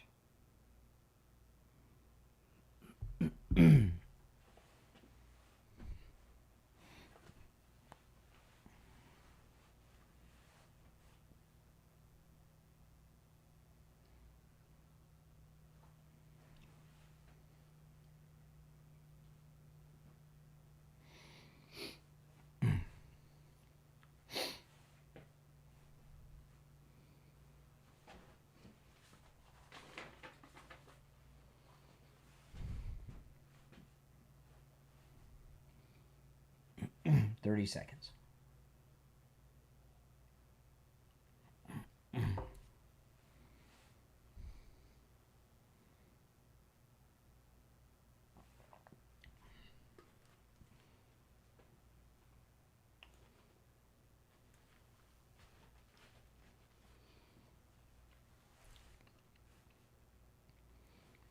Welcome back, everyone. I'm Brian Craig. You're listening to the Steve Kane Show, Florida's longest-running radio show. And I want to add on to what I was talking about before the break, but I had to break. Just to recap, and then I want to finish with this, because there's something, let me tell you, President Trump is the smartest man to ever be president of the United States. There's no one been even close. And he is working on things on levels that mortal men cannot understand, okay? But when things start to happen, the pieces come together. And a lot of times they seem unrelated, okay? So I was talking about, right before the break, that this Bongino investigation, he's got this three-pronged investigation, but the main one they're looking at, I believe, is the White House cocaine investigation. And I told you they're investigating the investigators. They're looking for, this isn't, the Secret Service was in charge, not the FBI. The Secret Service did the investigation into the cocaine at the White House. They're investigating government corruption, which means they're investigating the investigators. They're looking for an informant inside the White House for the autopen investigation. And I told you all before the break that a lot of people are starting to say, and Jack Posobiec is very prominent, he was talking about this yesterday, that on X, that people believe that Hunter used the autopen to sign his own pardon, which would invalidate it, wouldn't it? President Trump did some pardons yesterday that were really quite by surprise and maybe a little strange. That sheriff, and I didn't follow either of these two cases. And I remember the sheriff's case being in the news. He was accused of taking bribes in the form of donations, I guess, and to appoint some people to be auxiliary sheriffs. I don't know. And I don't know if that's a regular practice. Sheriffs are elected officials, and donors get jobs and stuff with people. Is an auxiliary sheriff, do they have a gun in a bag? Is it the same thing? I don't know. He pardoned him, and then he pardoned that reality couple. And I only know of them because the husband is so weird looking. He looks like that Stuart Smalley character. Remember Stuart Smalley, the Al Franken character? I only know of them because the husband is so weird. And President Trump pardoning that husband and wife, and I didn't know anything about the case or the story, So after I saw President Trump on the phone with the daughter about the pardons and everything, I went and looked up the story, and it looks like they were guilty as guilty gets, and President Trump pardoned them. Usually pardons are done the last night of a president's presidency. And President Trump, he's the only president I remember who regularly does pardons whenever. And these pardons were both a little strange, very outside the box. And it fits into the Bongino investigation, into the autopen. The autopen, President Trump has repeatedly said that the autopen, big scandal. I agree with that. And he not only did he pardon these people that are certainly guilty. The reality show people, they're guilty. I mean, I saw a lot of coverage of this yesterday when I was looking it up, what they did. And they did a lot of financial crimes, no doubt about it. The sheriff, I don't know. That seems kind of like a thing that a lot of sheriffs probably do with donors. So I don't know if much should be made about that. But the pardons, but why would he do these pardons and do it such a high-profile thing? Because they're investigating the Biden pardons, the autopen. There's a lot. The autopen is not just some news talking point that the Trump administration are throwing out there. I believe that there is a real investigation going on by the FBI, by Bongino, by Patel, and Pam Bondi into the autopen. I really believe that. And that's why President Trump made such a big deal with those pardons yesterday with the that were really strange, in particular the reality show people. Now, I wanted to play this clip. This was CNN. And there was a lot of talk yesterday about the Democrats having lost men. The Democrats are trying to figure out why they lost men, and they're trying to do some recruitment to get men back to their party. And then there was a happening yesterday on CNN, okay? And it was they got their CNN anchorette, a conservative, and then they have this woman who's a black lesbian, which she makes a big deal about during this conversation. This is why they've lost men of all colors, the Democrats, and they're not going to get them back anytime soon. Listen to this. This, as an American, let's talk about Kamala makes Harris. me really concerned. Let's talk about Kamala Harris. As a black lesbian who Donald Trump doesn't believe has genes as good as his. When has President Trump said anything about black lesbians' genetics? I missed that. This, as an American, let's talk about Kamala makes Harris. me really concerned. Let's talk about Kamala Harris. As a black lesbian who Donald Trump doesn't believe has genes as good as his, is he going to attempt to exterminate me why do you when believe he gets that, elected? Why do you Because believe he's that? damn near said it. That's why, David. That's why. Because he's, okay, and I'm not has he going to be said that, lectured by some white man who has no idea what he's talking about. See that? I'm not going to be, I'll play more of it. I'll rewind it. She's not going to be lectured by a white man. You know, the Democrat Party has been taken over by lunatics, including a lot of heterophobes, she's a heterophobe, and anti-white racist. And they've been going around talking about toxic masculinity with all men of all color, and telling white men that not only are they racist, they were born racist. As soon as they left their mother's womb, they were a racist. There's nothing they can do about it. Their party's been taken over by freaks, weirdos, outcasts, sometimes foreign spies, terrorist supporters, and racists like this lady. I mean, and, you know, Steve does this thing. We haven't done it really so much. We used to do it a lot all the time on the show, the shoe on the other foot. She says, I'm not going to be lectured by a white man. What would have happened to this white guy if he would have said, I'm not going to sit here and be lectured by a black woman? What do you think would happen? He'd be done. You'd never see him on TV again. He'd be so canceled. He'd be because it's racist. And what she said's racist too. This is why they've lost men. Genes as good as his. Is he going to attempt to exterminate me why do you when believe he that, gets Aisha? elected? Because he's damn near said it. That's why, David.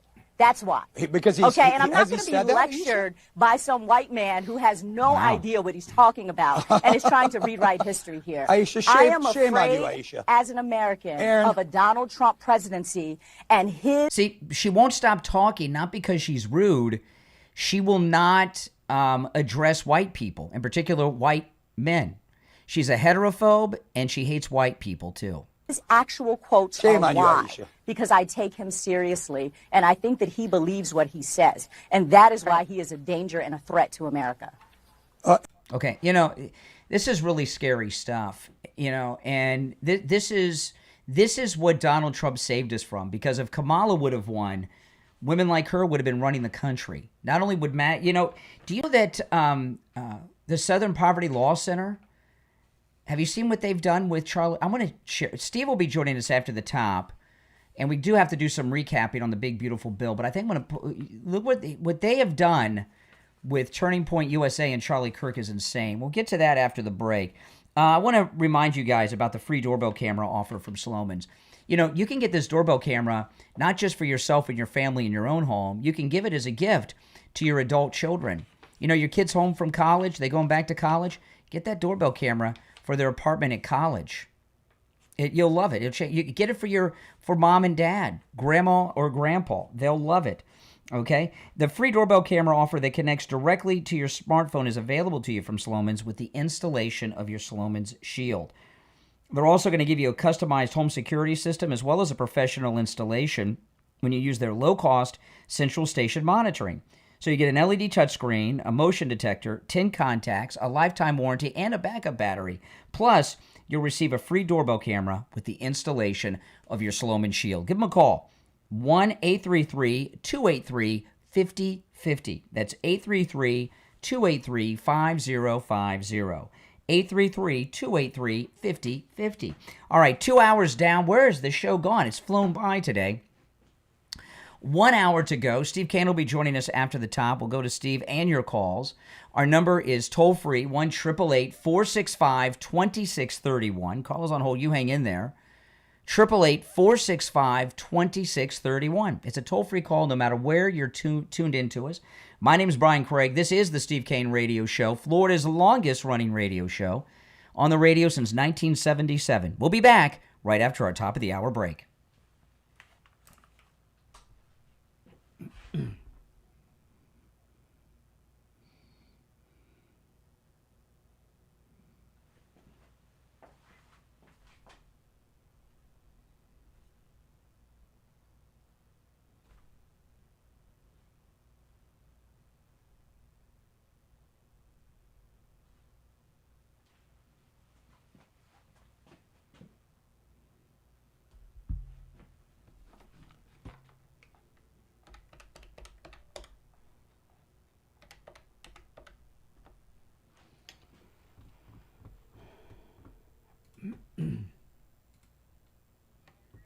Okay.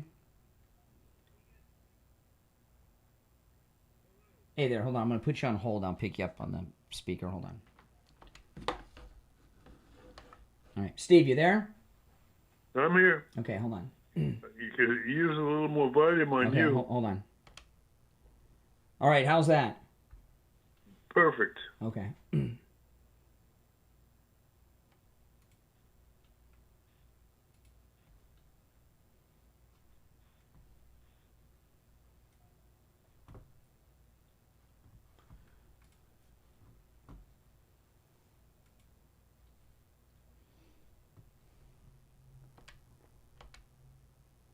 Okay, I got a few things I wanted to go over with you, and I wanted to recap a couple things. But did you have something? Sure. Okay. Let's do it. All right. I'll do the recap first, then I'll get to the new stuff. Absolutely. Maybe get some calls on them. I think you'll disagree with me on my thing, but you might not. Well, that'll make it easy if we can disagree. Mm-hmm.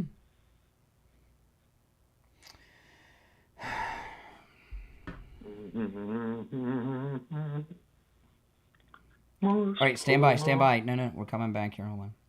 Less than a minute.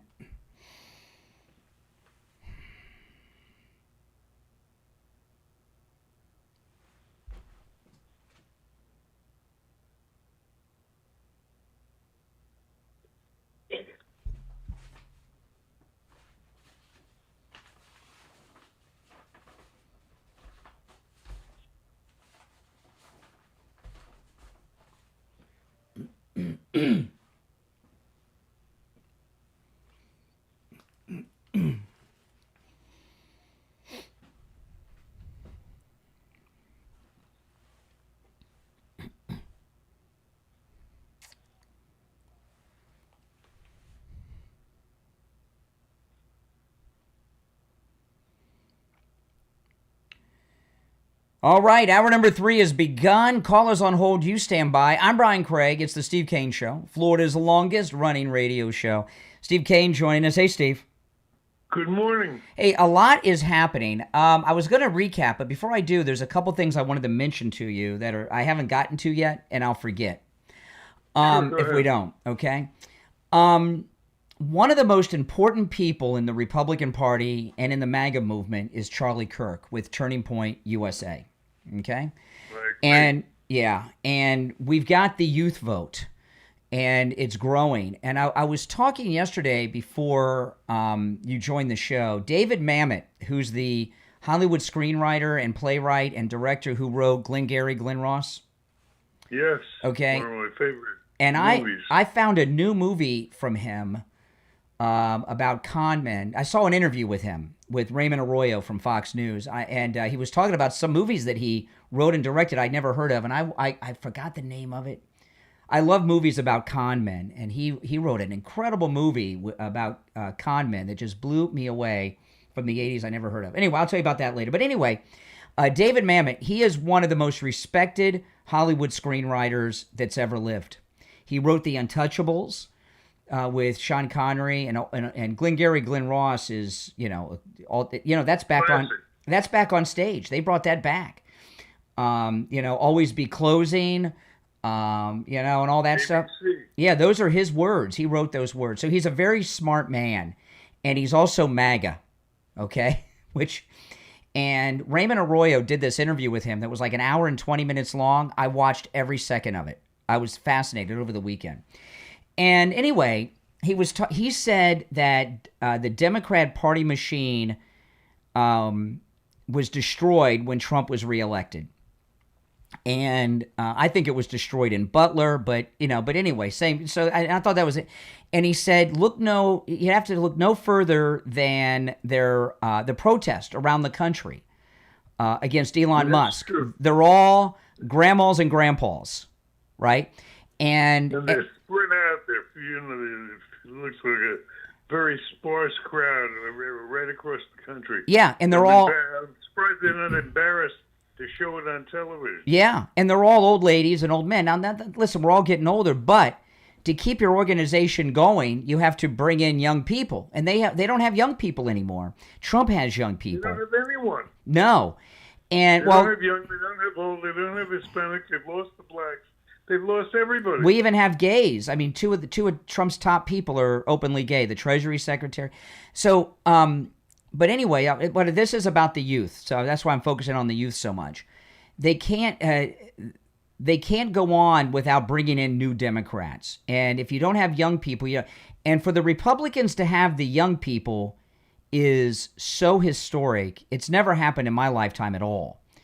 And it's happened for a number of reasons. In large part, everybody knows this because of Charlie Kirk.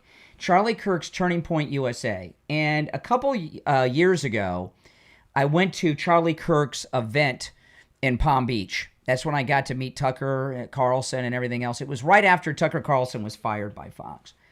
And it was filled with, it was college kids and high school kids. And I was invited as a, as a press person. And what shocked me is that these were the cool kids. These weren't the dorks. When I was in high school, the Republicans, they were dorks. They were the geeks, right? The cool kids, the football players, the cheerleaders, the ones who you want to go to their parties, they're the Republicans now. Charlie Kirk and Donald Trump have made being a Republican cool for high school and college kids. And everybody knows this. There's a lot of talk about it. So Turning Point USA, the Southern Poverty Law Center is a left-wing group, but it's known as a think tank that investigates and monitors hate groups in America. The Southern Poverty Law Center has just added Charlie Kirk's Turning Point USA to their hate map, where the KKK chapters are listed. The Southern Poverty Law Center has declared Turning Point USA a domestic hate group. Yeah. So listen to this. This is in the Daily Signal. The Southern Poverty Law Center is comparing the largest conservative grassroots organization to the Ku Klux Klan, adding Turning Point USA to its hate map that plots KKK chapters and claims to expose the groups upholding white supremacy in the United States. Released Thursday. I didn't see this. I missed this. I just saw this morning. Released Thursday last week. Southern Poverty Law Center's hate map lists Turning Point USA for the first time, categorizing Charlie Kirk's group as an anti-government extremist group. Now, that's like Tim McVeigh from Oklahoma City. So that's like labeling them domestic terrorist, right? The hate map also includes PragerU, right? And I pulled up the hate map, and it's actually a map, Steve. And I pulled up Florida. D. James Kennedy's ministries are listed there. The Liberty Council, Moms for Liberty, and Turning Point USA. So this is a very desperate attempt by the left to get Turning Point USA kicked out of the... Turning Point USA is active, not just with Charlie Kirk visiting. They have active chapters at high schools and colleges throughout the United States. So what they're attempting to do is get them kicked out of the school by saying they're a hate group or domestic terror group. They're terrified by Charlie Kirk, and they're terrified by Turning Point USA. And this is good stuff because everybody can see through this. And I'm glad they did this, because it really to me, when the Southern Poverty Law Center calls you a hate group, that's a badge of honor. You're the opposite of that. Of course. It's the complete opposite. So anyway, yeah, I hope Charlie Kirk, this happened on Thursday. I haven't heard any mention of it. And Charlie Kirk may be sitting on the story because I don't know if he's realizes what a badge of honor that is. It shows that the left are terrified of him and his organization, and they're doing great work. And he should be bragging about this. And there's some people out there that are experts in the left-wing bizarreness of the Southern Poverty Law Center. And I'm not going to say who they are on the air right now. Maybe I'll send a message to Charlie Kirk on who some of these people are, so we can have some great guests on to expose this organization. All right, now I wanted to do some recapping with some things I talked to you about earlier, before you were here, that I talked about earlier. Okay. And I'd like to hear some of your calls on everything we brought up this morning on the program, because I've covered quite a bit. The big, beautiful bill, President Trump has a psych op going on the big, beautiful bill that is as beautiful as the bill is. And if you turn on your news, they're going to tell you two things about the big, beautiful bill. One, the news story is that Trump and Elon Musk have had a falling out, and that Elon Musk is trashing the big, beautiful bill. Have you heard that one yet, Steve? No, I haven't heard that. You will by the end of the day. Okay, that's Elon Musk did an interview, and he says, you can't have a bill that's both big and beautiful, and they're taking that as criticism. A lot of Republican senators are saying they're not going to vote for it, that it's not even going to come up for a vote. Rick Scott, who was the governor of Florida before DeSantis, he was a great governor. A lot of that is negotiation. Well, At this point, everything that's public is negotiation. Exactly. So and Trump said on Sunday, let the senators do what they want to do, change what they want to change. This is what's happened. The big, beautiful bill's not in trouble at all. In fact, Trump's getting everything he wanted. And we have how many? What's our in the House or the Senate? And let me just clarify that. When you say the bill's not in trouble, you're talking in the House or the Senate? Well, it's going to pass both houses, but I'm talking about the versions. In the House, we have maybe the slimmest majority in history, right? We have like just a couple of seat majority in the House of Representatives. In fact, the majority is so slim, President Trump had to withdraw the UN ambassadorship nomination for Stefanik because the majority is so slim we couldn't lose her vote in the House, right? So but we won that vote. We got it through, but we didn't get it through exactly like we wanted, right? They didn't cut spending that much. Let's just clarify that, because that's the important part. That we got through the bill that we had to get to the Senate, but now they've got to recook the whole thing to get something that's acceptable to both the House and the Senate. Exactly. And agree on it. That's Exactly. where they're at now. So we couldn't get the bill exactly like we wanted it in the House because the majority's too slim, and a lot of those Republicans are fake Republicans, right? So the senators are recrafting the bill that Trump really wants. And then they send it back to the House, and boom, it's fine. And President Trump is still best friends with Elon Musk. They've not had a falling out. Before he started working for Doge, they said he would be leaving in May before he even started working for Doge. He's got some big companies to run. And yesterday, he had that successful rocket launch of that whatever that new rocket is. That's the largest that rocket. Yeah, it's the largest rocket that's ever been launched in the history of any space program, bigger than the Apollo rockets, the Saturns. Okay, so we had they are, and if you notice, Trump isn't freaking out about the bill. He's very relaxed about the bill. Everything's going fine. But these never Trumpers in the media, because they hate Trump so much, they can't see that. All they see are some Republicans are standing up against it. The Republicans are getting rid of all that pork that the fake Republicans in the House put in there. That's all. It's going to be fine. Trump's getting everything he wants, and Elon Musk is still with Trump. Okay, Elon's said a couple of negative things just to throw them off, because if Elon doesn't approve of it, it must be good. Because anything Elon approves of, they hate. I'm glad to hear that. So what are we going to worry about next? Oh, there's always something to worry about. But I'll tell you, what I got to worry about is taking our breaks on time. So if you're on hold, hang in there. We're going to take our first break of the third hour. It's the Steve Kane Show. I'm Brian. We'll be right back. Okay. You there, Steve? Yes, I am. Okay, hold on. Take some calls. Get back.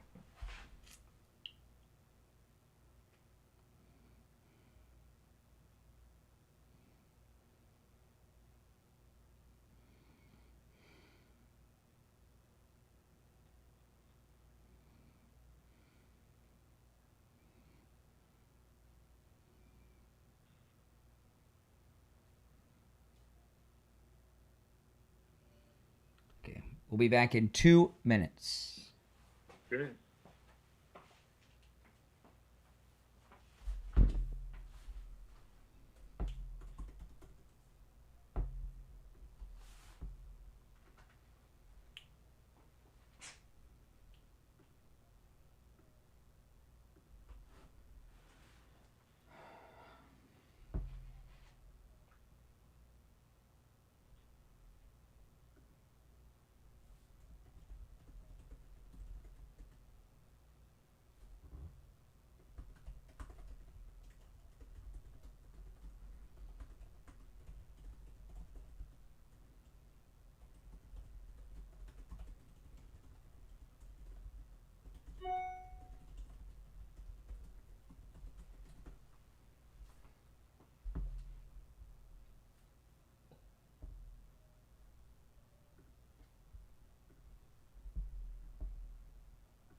We're back. I'm Brian Craig. Steve Kane is here. Our number, 888-465-2631.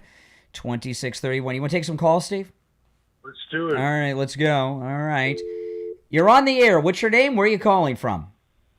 Yeah, good morning, Brian. Good morning, Steve. Richie, this is Richie. Richie the bus driver. What's up? Richie, how are you? I'm fine now. We're going to get into it because this is basically to discredit your partner, Brian. Discredit, okay. It's not to turn Brian against you, Steve, or vice versa. And it's not jealousy, and it's not fake MAGA, and it's not all that garbage. Okay? Here's the fact. Any big bill that goes... Pardon? I say here's the fact. Okay. Any big bill that goes into Washington, D.C. is a tragedy. It's been that since Nancy Pelosi. The point is that President Trump needs this bill to pass because of his campaign promises and the taxes that are going to go up astronomically if it doesn't pass, which it will pass because eventually they're going to get all their pork in there. Because that's what you're saying. Richie, what you're saying in essence, which is true, the reason it's going to pass is because failure is not an option. Absolutely not. You're right. So when Brian says, well, it's going to pass, don't worry about it, but it's going to be full of pork. And Elon Musk is 100% right. It's not that he's against Trump. This thing is being flooded with pork, which is basically going to wash out all the good. And the fact is that he needs the good in there. Richie, let's see. I mean, I love you and me. I love the controversy, but we got to deal with some realities here. What's true with the Democrats is true with the Republicans too. Both parties, there's no option but to pass it, because not to pass it, the alternative to not passing it is default, which is a catastrophe. So that's not an option. So they've got to pass it, and there's going to have to be compromise. Right. So what's the problem? What's the controversy? All right, the controversy is this: the next bills that come through next year, even with the small majority, have to be small bills.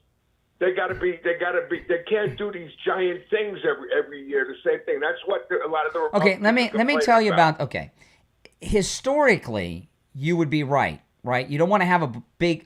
all the bills are big, but to have a big bill sounds crazy. President Trump has... I talked about this about a week or two ago on the program. President Trump has a strategy that has never been tried before by a president. Usually by this point, they have several bills that have gone through. This is President Trump's first bill.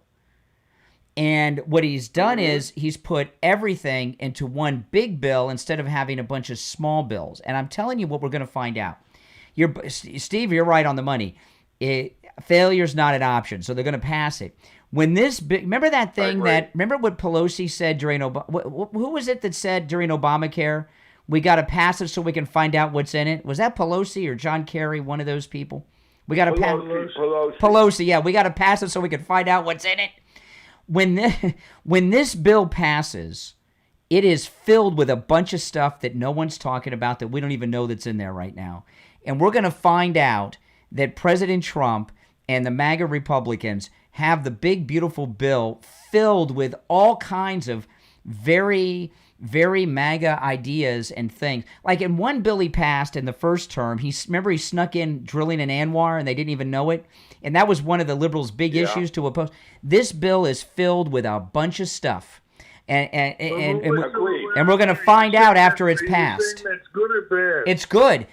Trump's got it filled with a bunch of stuff. You're going to fill it with a lot of pork, and you're saying that's I didn't say pork. Pork's pork is like money for the no. There's a lot of MAGA things. The rest of the Republicans do. There's a lot of MAGA things in there that we don't know about yet, that we'll find out after it passed. Like a lot of these executive orders are going to be law. And there's a lot of garbage in there from these Republican There's always going to be. And that's the way it is. No, there shouldn't be. It shouldn't, but back in the world of should. But this is happening only because there's a deadline coming up, and it's June, and it has Richie, to be. You've got to compromise when you're doing these things, or you get nothing. And I'm going to say something else. Now I'm going to bring this up because you basically run Steve off when Steve makes a comment like you know what you're talking about. And I'm going to tell you right now, I don't think you know what you're talking about. I'm bringing up something you brought up yesterday. I hope you let me do this. Iran. Right. You brought it, Iran, because you have no clue of what you're talking about. We are already at war with Iran. You just don't get it. That Islamic extremists actually they believe in the afterlife more than they believe in life, and they want to kill you, and you don't get it. You think you could ignore it, and if they're not the kamikazes, and they're not the Germans. These people are religious fanatics that if they get the nuclear bomb, they're the biggest threat in the world. Putin's, he might be crazy, but I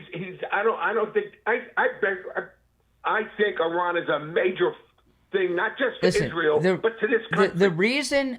The reason that we won the Second World War is because Hitler started a two-front war, right? He invaded Russia. The war, we may not have won that war if he didn't do that. And the reason I'm not saying, not relevant. No, it is relevant. It is relevant. In the nuclear age, Second World War anecdotes don't. No, it does. And religious it does. We are on the. fanaticism. Hold on. It does. It is relevant. We are possibly about to go to war with Russia. Putin's lost his mind. He's completely insane right now. You don't want to have a two-front war with Russia and Iran. We can't have two wars break out at the same time. Iran. That's where we are. They have a big army. They have terrorists all over the world. Time out. Do you know what's going on in that country right now? You hung up on me the other day when I brought up the fact that most of Iran are Persians. And that government is falling apart because the people within, they told us already, don't worry about it. Take out that nuclear site. We'll handle the rest. They're on the verge of collapsing. But they have terrorist cells all over the world, including in the United States. But they're going to hit anyway. It doesn't matter. It does not matter. You don't think when they call out the dogs, they're going to do it anyway? You're still going to knock out the nuclear. We got to take care. We got to take care. We got to take care of this Russian thing first. Putin's lost his mind. Ignore the nuclear? You're going to ignore Iran to take care of Putin? Putin's got all kinds of nukes. Let me in here. I got a question for Richie. What is your view of the Mark Levin's position on Iran, which basically, in short, Mark Levin thinks we ought to go and take out the nukes now, yesterday.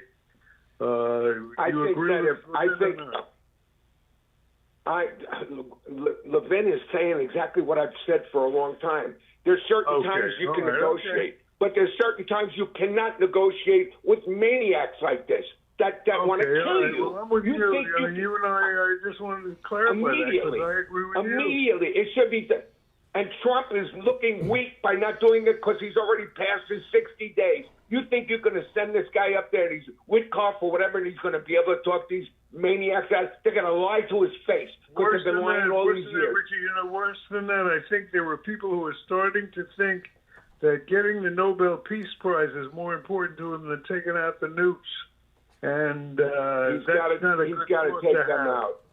And that will not be World War III. They will not attack anybody. They're weakened right now. Their economy is in shambles. There's not World War III. We take them out. Brian thinks it's World War III. It's impossible. I'm with you and Mark Levin. Impossible. All right. Take care, Richie. He's so naive, Brian. I can't believe it. Okay, all right. Now, I want to tell you guys about Coastal Weight Loss Secret. I've mentioned this a little bit, and a lot of people ask, how could you lose all this weight without drugs, right? Without exercise, eating foods you would normally eat. Well, one of the reasons that is, I'll give you one of the secrets, okay? But don't tell anybody because it's Coastal Weight Loss Secrets. One of the secrets. Dr. Zuckerman and his team over there, they're coaches, and they stay in touch with you throughout the entire process to see how you're doing and things. In fact, now, I'm in what they call the maintain phase now. They're still in contact with me regularly, okay, to see how I'm doing. And they asked me if I've gained. I was like, no, I haven't gained an ounce. And I feel great, Steve, I'm wearing a shirt that's so old that it was in that part of the closet of clothes that don't fit me anymore. And now it fits like it's supposed to fit, like it did when I bought it years and years ago because I've lost so much weight. So it does help when you have a coach who's with you throughout the entire process. And it's with regular check-ins and everything, and it's a wonderful thing.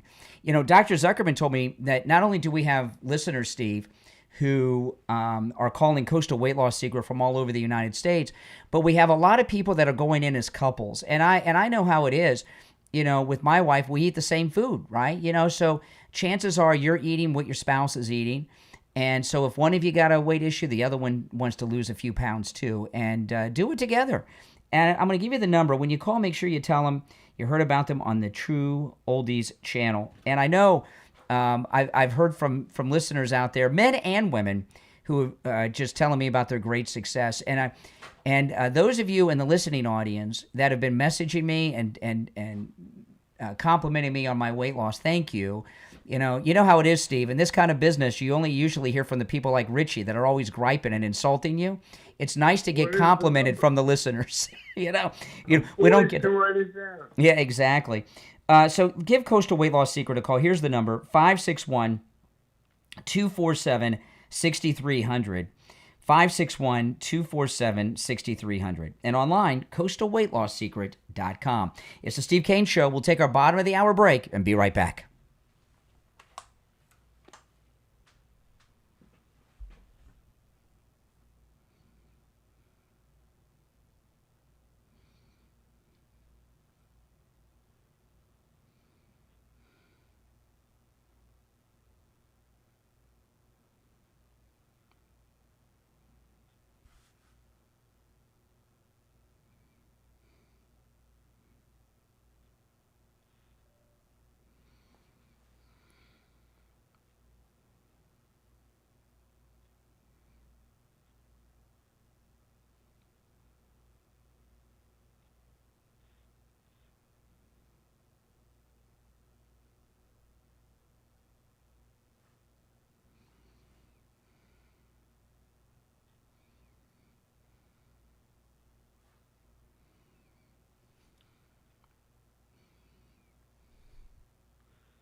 So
Steve, you there? Yes. Okay, hold on. Oh, lost track of when we're coming back. Okay, we're... There's this brick on my phone. Yep. 10 seconds.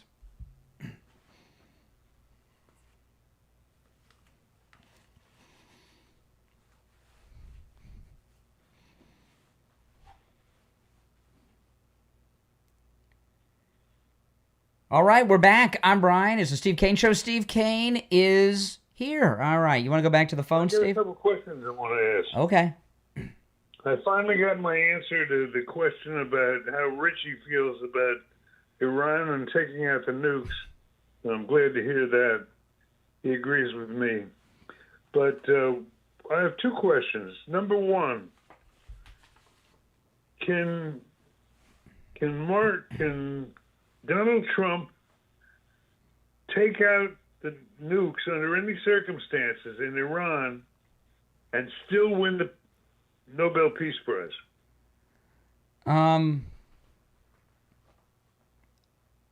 I don't know if Bearing in mind that they don't like him to begin with. I don't know if they'll give it to him. I don't think they'll give it to him. I don't think the Nobel Committee will give it to him. I agree with that, but I don't think that's the question. Well, do you think that enters into his thinking? No, I don't think he thinks about the Nobel Peace Prize. I think that you're being a little, perhaps, generous. Really? In your answer. You think he wants? You think he's like making decisions based on getting the prize? Look, anybody would want it. It's not a question of wanting it. The question is, does he want it enough to have it influence an important decision? Oh, like no way. You think you're being a little idealistic. No, I think it's more important to him than you do. What you're saying is he's willing to get people killed to win the Nobel Peace Prize. No, I don't think. It doesn't sound very nice, but I think. No, I don't agree with that. I think it means a lot to him. No. I'm not saying getting it isn't a bad, isn't something he wouldn't want, but he's not going to let them get nuclear weapons so he can get it. No way. Well, I mean, but it could cause him to make a decision to waylay doing it in hopes that he can achieve it through negotiation and get the best benefit of both worlds. I don't agree with anything you just said at all, but maybe the audience does. Because there's faith. I was thinking about this. I think about you a lot lately. There's faith, and then there's blind faith. Okay? And unfortunately, I have a lot of faith in President Trump, but you have more than a little faith in President Trump. You have blind faith. And that's from a point of view of being a talk show host, I'm not sure that's ideal. What do you think of them apples? I don't. I mean, that's crazy. No, I totally trust in Trump. Yes. I totally trust in Trump. He knows what he's doing. So you relate to the blind faith? No, I don't take that title. No, I just, What does Trump believe in that you would not support? I can't think of anything. There you go. Well, what does he? What? Well, that's called blind faith. What? No, I mean, I just agree with everything he said or done. What has he done that you disagree with? That you disagree with? The one thing that we're talking about now is he's waited. In my opinion, I don't have access to the information he does, and I will confess to you, I don't feel I'm as smart as Donald Trump. Well, you're not as informed. We're not as informed as he is because he's got the intel briefings. Yes, I think that's true too. But that having been said, I think that I think it enters into his thinking. No way. I think he'd like to do it. I think no way. First of all, to answer my own questions, number one, I think it would. I don't think there's any. I think they're looking for an excuse not to give it to him. And I think if he ever launched an aggressive nuclear attack, that would give them the excuse. Steve, I'm going to totally disagree. This is what I believe, okay, with Trump. When the Never-Trumpers shot him in Butler, and he survived from a miracle from Jesus above because the technical person put the screen and the slide on the opposite side of the stage. Him going to that slide was the cue for the assassin to fire. Okay? And it was on the other side of the stage, and he dodged a speeding bullet because of that. If the screen and the slide was where... How did they determine that? What's that? How did they determine that? Well, in every rally, because he had done about 100 rallies, he had been doing rallies, and in every rally he went to the slide for the immigration numbers, and it was usually on his left but this time it was on his right, and the assassination conspirators assumed it was going to be on his left as always, And the cue for the Butler assassin was when he went to the slide, and because it was on the other side. I haven't heard that. That's interesting. No, President Trump's talked about that. He's talked about it several times. And he even brought the girl up who does the screens and everything on stage once at a rally and hugged her and everything else. And I'd love to get the audience's reaction. Well, let me finish. And President Trump getting shot by the Never-Trumpers in Butler changed him. He believes, and I agree, that he is on a mission from God himself to save not just the United States, but Western civilization. And I watched him speak at Arlington on Monday. Did you watch his speech on Monday by chance? Probably. He was there with J.D., Raisin Kane, the chairman of the Joint Chiefs, and Pete Hegseth. Okay. And when he was on stage, he was talking about those who lost their lives in the middle, because it was Memorial Day, and he made a reference to Butler, and he looked like he was tearing up. He had an emotional effect on his body when he mentioned Butler. So I don't think Trump is concerned about these worldly things like Nobel Peace Prizes. Well, he's answering a higher calling. I'd like to get the reaction of the Absolutely. All right, let me give the number out. We'll go to the phones. 1-888-465-2631. 888-465-2631. All right, let's go. You're on the air. What's your name? Where are you calling from? Good morning, Brian. This is Barbara in Baltimore. I just wanted to let you know I agree with you about President Trump. Everything that he's doing and has done, actually, I do agree with. And I think the critics haven't really, I don't know, they don't really understand him. I don't think they understand the way he operates. Mm-hmm. And he doesn't put all his cards on the table. And I get into discussions with people all the time, like, well, why is he doing this? And why is he doing? He's doing the things that he does. Everything has a reason. Everything has a reason.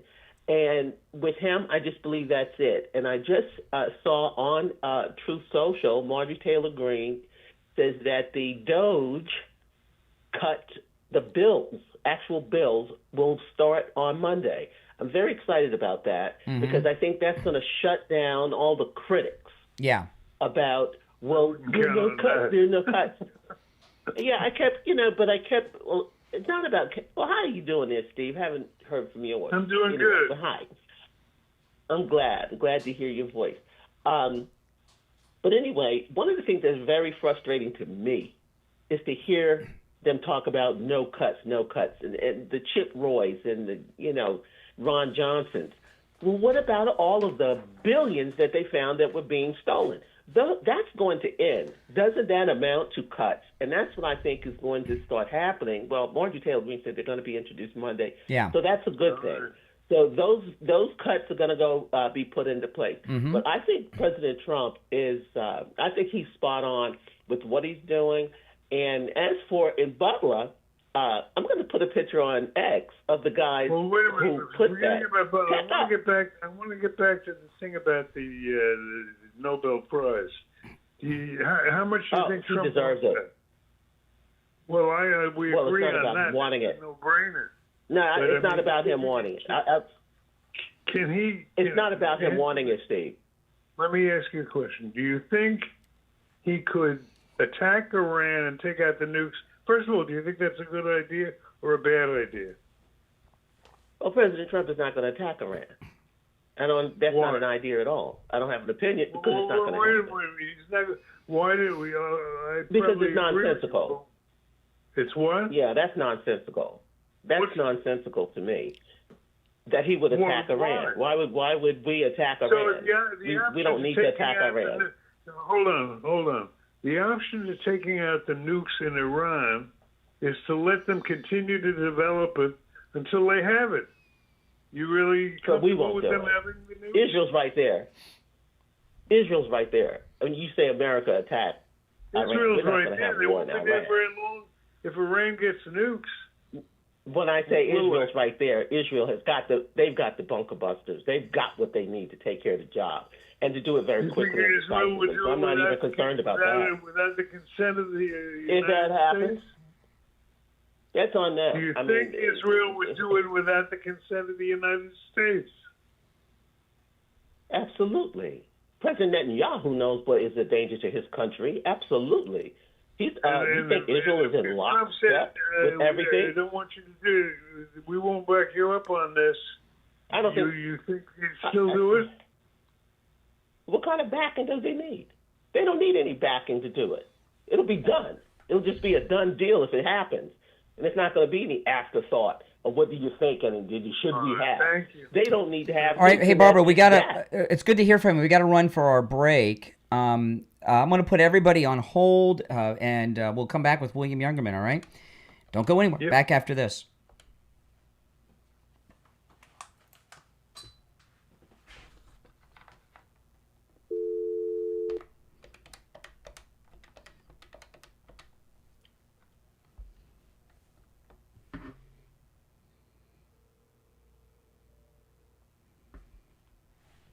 Hey there, hold on.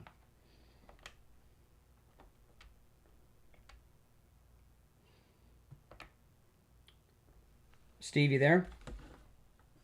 Steve?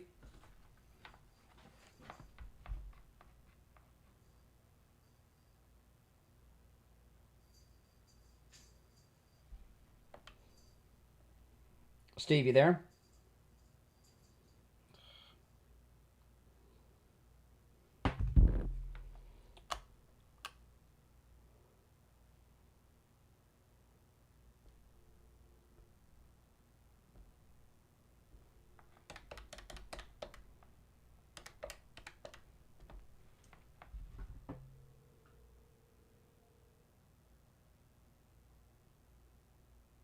Hey, Steve, hold on. Steve, you there? Boy. Steve, shh, you there? Boy. Stand by. I'm gonna get William. Can you? Yeah, I can. All right, William, you there? Yes, I am. Stand by. Here we go. Stand by, Can Steve. you hear me? Yep, I can. Stand by. All right, we're back. It's time to check in with William Youngerman, as we do every weekday morning at this time, with the Morning Gold and Precious Metals Report. All right, William Youngerman, how's gold and other metals looking today? Stable, very good buying opportunity yesterday, with gold pulling back about $41.10, closing out the day at $3,300 after trading in a range of $32.83 all the way up to $33.09. Gold seemed to be building a base around that $3,300 number. Remember, that's only just $200 from the all-time record high that we set, intraday high of $3,500. So gold's doing very well in relationship to the highs and to the building of a good floor here. Silver, similar, $33.22, down 20 cents yesterday. Platinum was down $8 at $1,079, and palladium lost $11 at $960. Overnight, we saw gold trade in a range of $32.90 all the way up to $33.27. Right now, we're at $33.13. That's up $13. Silver down 2 cents at $33.20. Silver also building a floor around that $33 number, a good base for silver.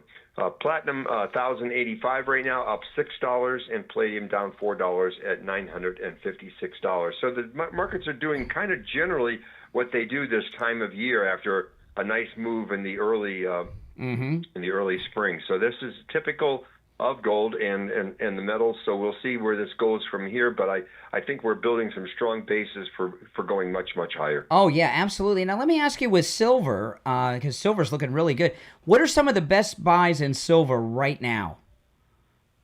Really, the 90% is at a fabulous buy right now. The 90% silver coins that we've talked about before. And just about all of the products have minimal premiums to them, so that you can buy them and not have to pay a big premium over the price of silver. So you can pick and choose what you like, but we have it all in stock for immediate delivery. You know, in the 90% silver, I just just a couple years ago, because I like 90% silver, because you know when I was a kid, you know, Grandpa had it in his pocket, and I'd get it, the quarters and $half. And a couple years ago, you were telling me, Brian, it's too high right now, the 90% silver. Just wait. So, and now it's priced to buy. So those of you that are into 90% silver, you heard William Youngerman. It's a good time. All right, now you can stop in at William Youngerman's. The address is 150 East Palmetto Park Road in Boca, on the first floor of the Bank of America building, just east of US 1 Federal Highway on the south side of Palmetto Park Road. And you can give him a call. He opens up at 10 a.m., 1-800-327-5010. That's 1-800-327-5010. And online, WilliamYoungerman.com. Hey, William, on the 90% silver, are most 90% silver buyers are they like, I'm in the $50, I'm into the quarters, or do people buy like a random bag? How do you have it available? Yeah, we have it available separated in dimes, quarters, and $50 for everybody, and they can pick and choose which denomination they like, or they can get a little bit of each of them if they prefer. Yeah. All right, there you go. All right, William Youngerman, good to talk to you, and we'll touch base tomorrow. Okay, have a great day. Thank you. All right, take care. All right, Steve, I'm going to go back to the phones, okay? Let's do it. All right, let's find out which side are the callers on. You're on the air. What's your name? Where are you calling from? Hey, this is Bill from Chicago. Hey, Bill. Hey, I got a question for Brian. I know it's not on the show today, but you talked about it earlier on the YouTube about your air conditioner. Yes. Okay. They said it was the breaker that was bad? Yes. Okay. Let me ask you a question. Did they charge you, or was it under warranty? It was under warranty. Steve, yesterday my AC broke at around 2 in the afternoon when it was 93 degrees. No, it's under warranty, and there was no charge. Okay, cool. Because I'll tell you right now, a lot of people look at their breaker, and it looks like it's on, but what happens is it pops. Well, listen. If we talk about that any longer, this show's going to... Wait, Brian. Yeah. Caller, are you in the... No, he's in Chicago, Steve. He's in Chicago. He's not... Yeah. Oh, okay. Yeah. We need a good air conditioner sponsor for the summer months. No doubt about it. We have a great guy, but he's out of business. But if we keep talking about electrical breakers, the Steve Kane show will turn into the Joyce Kaufman show. Unlistenable, boring, and no one will be tuned in. I love you, Brian. Yeah. All Brian, right. I love you, buddy. All right. Take care. God bless. Steve, one of our cruisers on the last cruise says, "Why are you always giving Joyce a hard time?" I said she did me wrong 35 years ago. She shouldn't have done that. Okay. You hold a mean grudge. No, I don't. Every time what I told him was, I said, listen, nobody even knows she's on the air anymore. Every time I take a jab at her, it's a free promo. Okay, let's go. Not that they'll stay there for very long. You're on the air. What's your name? Where are you calling from? Good morning, IB in Broward. Hey, Steve. Hey, how are you doing? Hey, Uncle Steve. Nice to hear you, man. I wanted to ask you a question about the dog, but I'll leave that for Friday. Yes to your question. Can you give the Nobel Peace Prize and bomb Iran? No, he won't bomb Iran. I agree with Barbara because Israel already ran sorties in the late 70s with old planes. Now with the modern planes, they're going to be able to get in there anytime they want. And with their intelligence, they already know how close they are to doing enrichments like we've been talking about for 20 years. IB, hold on a second. Steve, this is the thing. I'm not for them having a nuclear bomb, and if President Trump thinks they're going to have one, and he's got a bomb, but we're on this thing with. I'm surprised at you because you were one of the first on about Putin when this war first started. Putin has lost his he's insane, according to President Trump. Things are so dangerous right now with Russia. Starting another operation with another country, we got to put Iran off unless it has to be done because the bomb's going to be ready. This doing a preemptive strike is crazy right now. I find it hard to believe that it's not ready now. I mean, they've been saying any day for months. For years, I've been hearing any day. If Butler went the way they wanted it, okay, then who is going to protect Israel? Netanyahu has to do what he has to do without, in my opinion, the approval of Trump. He will confer, but I don't think he needs his opinion. If their country feel that Iran is to the brink, then they will take action, no doubt about it. And the people of Iran don't want the people in power anymore because they're not going in the direction that what the people want. So anyone who buys buys oil from any other country that buys oil from Iran right now because we're trying to strangle them and we want to cut off the equipment. Imagine the old equipment they had enriching the uranium. So those things must be maintained, and we're going to cut off the money. And without the money, they cannot operate. So they won't have the equipment in order to do it. And even if they were close, imagine if Trump wasn't in power. Who's Netanyahu going to turn to? All right, you make some good points, IB. Thanks for the call. Hey, listen, I want to ask you one quick thing, Steve. On the air conditioning thing, by the way. It didn't cost me anything because it was under warranty. I don't know if you do this, but I do. I tip the guy. I tip the repairman. And when repairmen come to the house, I tip them. Do you do that? Yeah, I like to do that. Okay, sure. Okay. It's a smart thing to do, especially now since there's no taxes on it, But anyway, okay, yeah, tipping the repairmen that come to your house, smart move. Okay, I thought I might be alone in that one. You're on the air. What's your name? Where are you calling from? Brian from Deerfield. Hey, Brian. Hi, Brian. Hi, Steve. How are you today? Well, I have a couple points. Number one, are they going to give President Trump a Nobel Peace Prize? No way. Exactly. It doesn't make any difference what he does. They'll give him a bag of poop before they give him a Nobel Peace Prize. As far as the strike on the nuclear sites, yes. Biblically, we're told that's Jeremiah 49. That's going to involve a strike on the Bushehr nuclear reactor down there, which is very vulnerable to attack because it's built on tectonic plates. The question is, will Netanyahu make a move without Trump? And this is a problem. I think there's enough arrogance there that he might. Now, this is going to create a dilemma with that. You think it's a problem if he does make us, Netanyahu does make us? I think it might be. I think it might be between the relationships. Because it's going to.